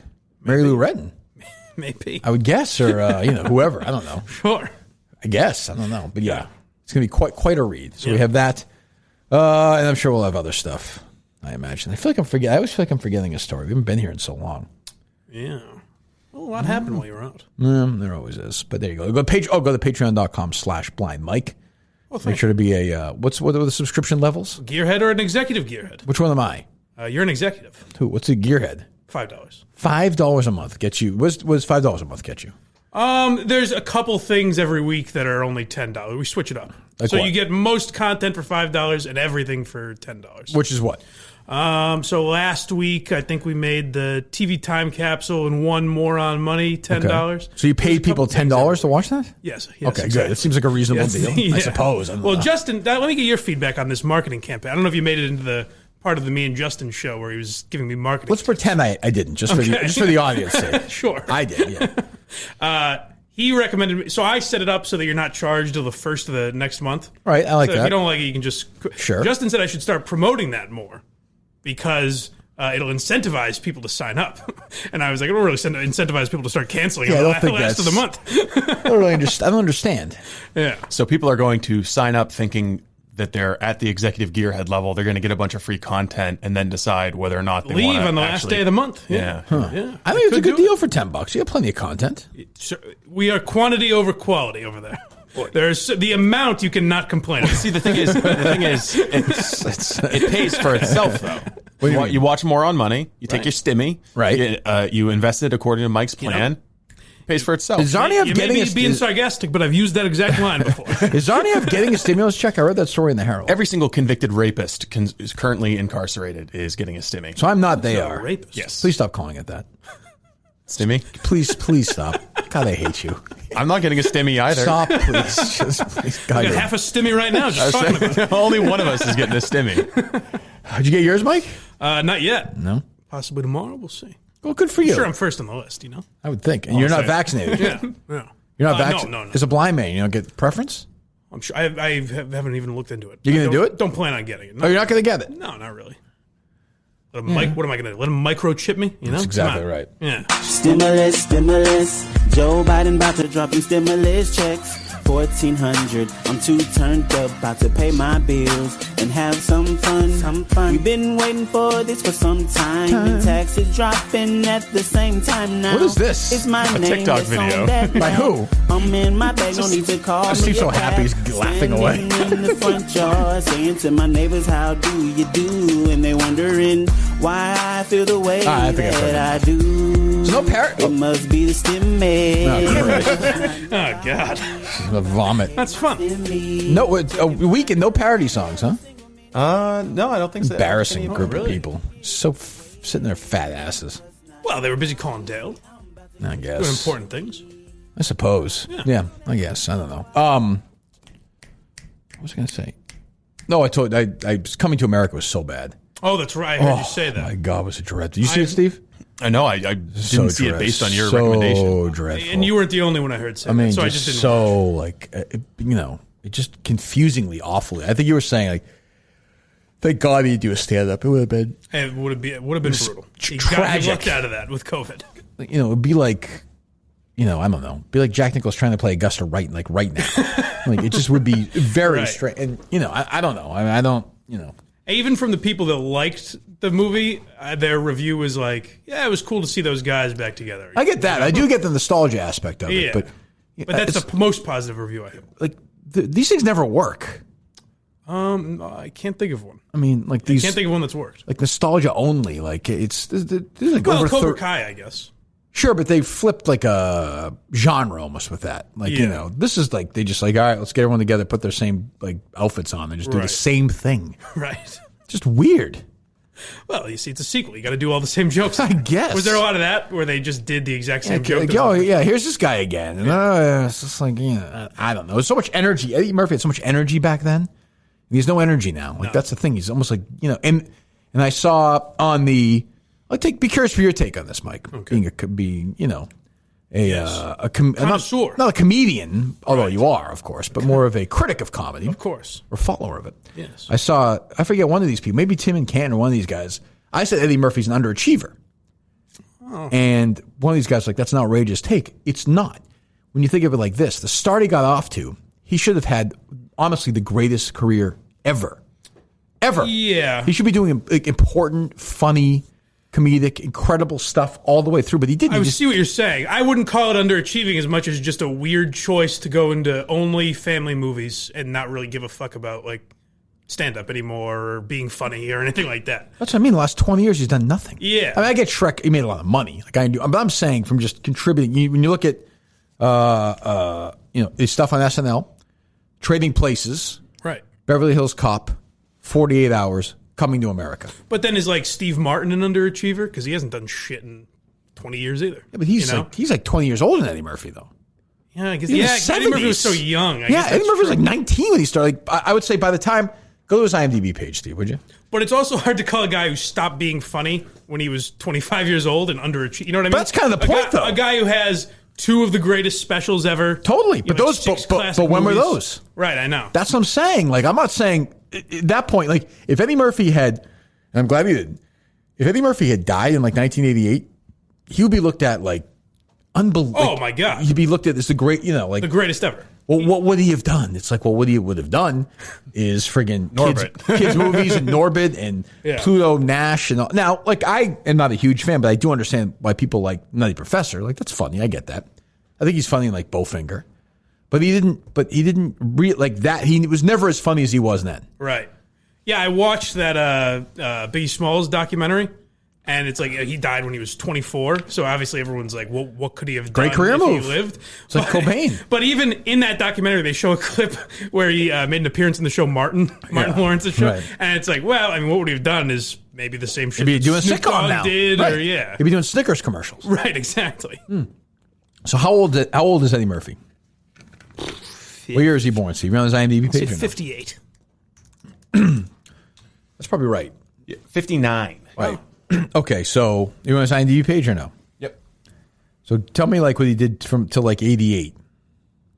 1988, he did The System, Coming to America, a video short. Okay. Well, I'm saying and then Coming to America. You want what he did after? Or No, before. 48 Hours, Trading Places, Best Defense, Beverly Hills Cop, The Golden Child, Beverly Hills Cop 2. Okay, but he, to America. Right. And obviously the Mostly classics. comedy specials. So heading it, so up to like 88, like so I'm saying, up to 88, he done SNL. He was the biggest SNL star ever. SNL, 48 Hours, Trading Places, Beverly Hills Cop, Coming to America. You would, in his comedy specials. Right. I would argue he's done nothing as good as any of that since. Yeah. I think so that's my point. The word people argued with you on was underachiever because just what we named is more than most people do in 40 years. But if I say to you, so that's it. And if I tell you, if you're walking out of the movie theater after seeing Coming to America, and I turn to you and said, he's never going to do anything as good as this ever again. Right. Or even attempt to. Right. I mean, like, I think there are people who really like The First Nutty Professor. Yes. And he's funny in that. It's like, but it's not as, It was a novelty with him playing all the different characters in the which he didn't Coming to America. If he did 5 more good movies after that, you'd look at The Nutty Professor as a funny movie. I don't know how many good movies movies you would call good after that. Like, he's great. Like, I understand he's good in Shrek, but like, that's not what fucking we're talking about with Eddie Murphy. Like, that's not, like, I think he's very funny in Bowfinger, but it's not the same. Was he good in Dolomite? I never saw. I know everyone says he was great in Dreamgirls too. He's great in Dreamgirls. Yeah. He was great in that. What about Tower Heist? Yeah. That was rough. Like that looked like it might have been his comeback. But it's like Eddie Murphy's certainly almost wasn't. playing like a sidekick in that. Like, he shouldn't be doing that. He's fucking Eddie Murphy. Well, we still have Beverly Hills Cop 4 to look forward to. That's exciting. Jesus. That's what I mean. That Twins movie. Which better happen. Trading places again. Oh, God. I mean, that's what it's these things like, if you're going to do Coming to America, you might as well. Right. Do a third 48 Hours. They did a sequel, which was awful. I don't know. Just do another Shrek. Yeah. That's where the money is, Basically right? printing money, yeah. Yeah, I guess. But yeah, so, I mean, I guess you're right. I don't know if it's underachiever, but. He would have gotten $70 million to do some dog shit special for Netflix. I know. That's true. That's crazy. I bet you he was terrified of doing that. Like, just go hire some fucking writers. Just have Chappelle. Oh, he would have. He would have had Chappelle do it or something. Yeah. Like, I don't know. Yeah. Because, I mean, so much of his stand-up was attitude, too. Well, that's the thing is, even if you're writing for Eddie Murphy, like it's hard. Chris Eddie Murphy. Rock or Chappelle or whoever's a Eddie Murphy fan, you're not writing for the Eddie Murphy you knew in Right, it's just Eddie Murphy. 88. It's this quiet, reserved Eddie Murphy. Yeah, like on Although, I mean, I guess when he does the SNL, when he did SNL, he was like, he at least did those characters. Yeah, he was okay. Well, yeah. But, yeah, I don't know. But the movie sucked. But, hey, look, I love Eddie, so, But anyway, I think he's obsessed with music. And it's just weird. Like, he wanted to be He's Elvis. a good musician. Yeah. Party All the Time is a great song. Tell me it doesn't get stuck in your head, at least. What, Party All the Time? Yeah. I like that song. Yeah. Nah, ain't no problem with that. All right. Anything else, boys? I don't think so. So we'll be back on, well, you hear it Wednesday with Mike Geary will be back. And it feels like a Julie DeCaro day. I don't know, That is exciting. A day to celebrate the great one. Yes. Yeah. Yes. Predictions. How hard will she go after A. Barstool, B. Kirk Minahan? I would think it would be the main focus of the book. Right? Should be. I mean, it'd be good. I think we'll see a quote, gutless bitch.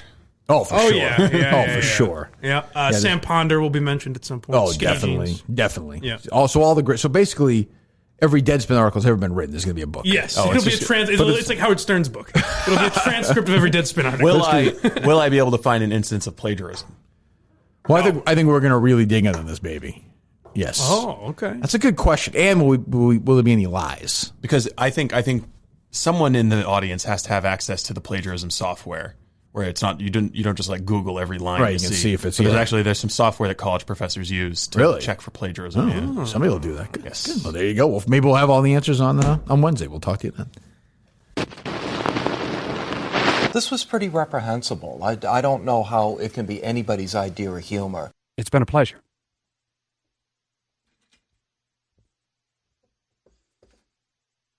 And I think I'll get out of here.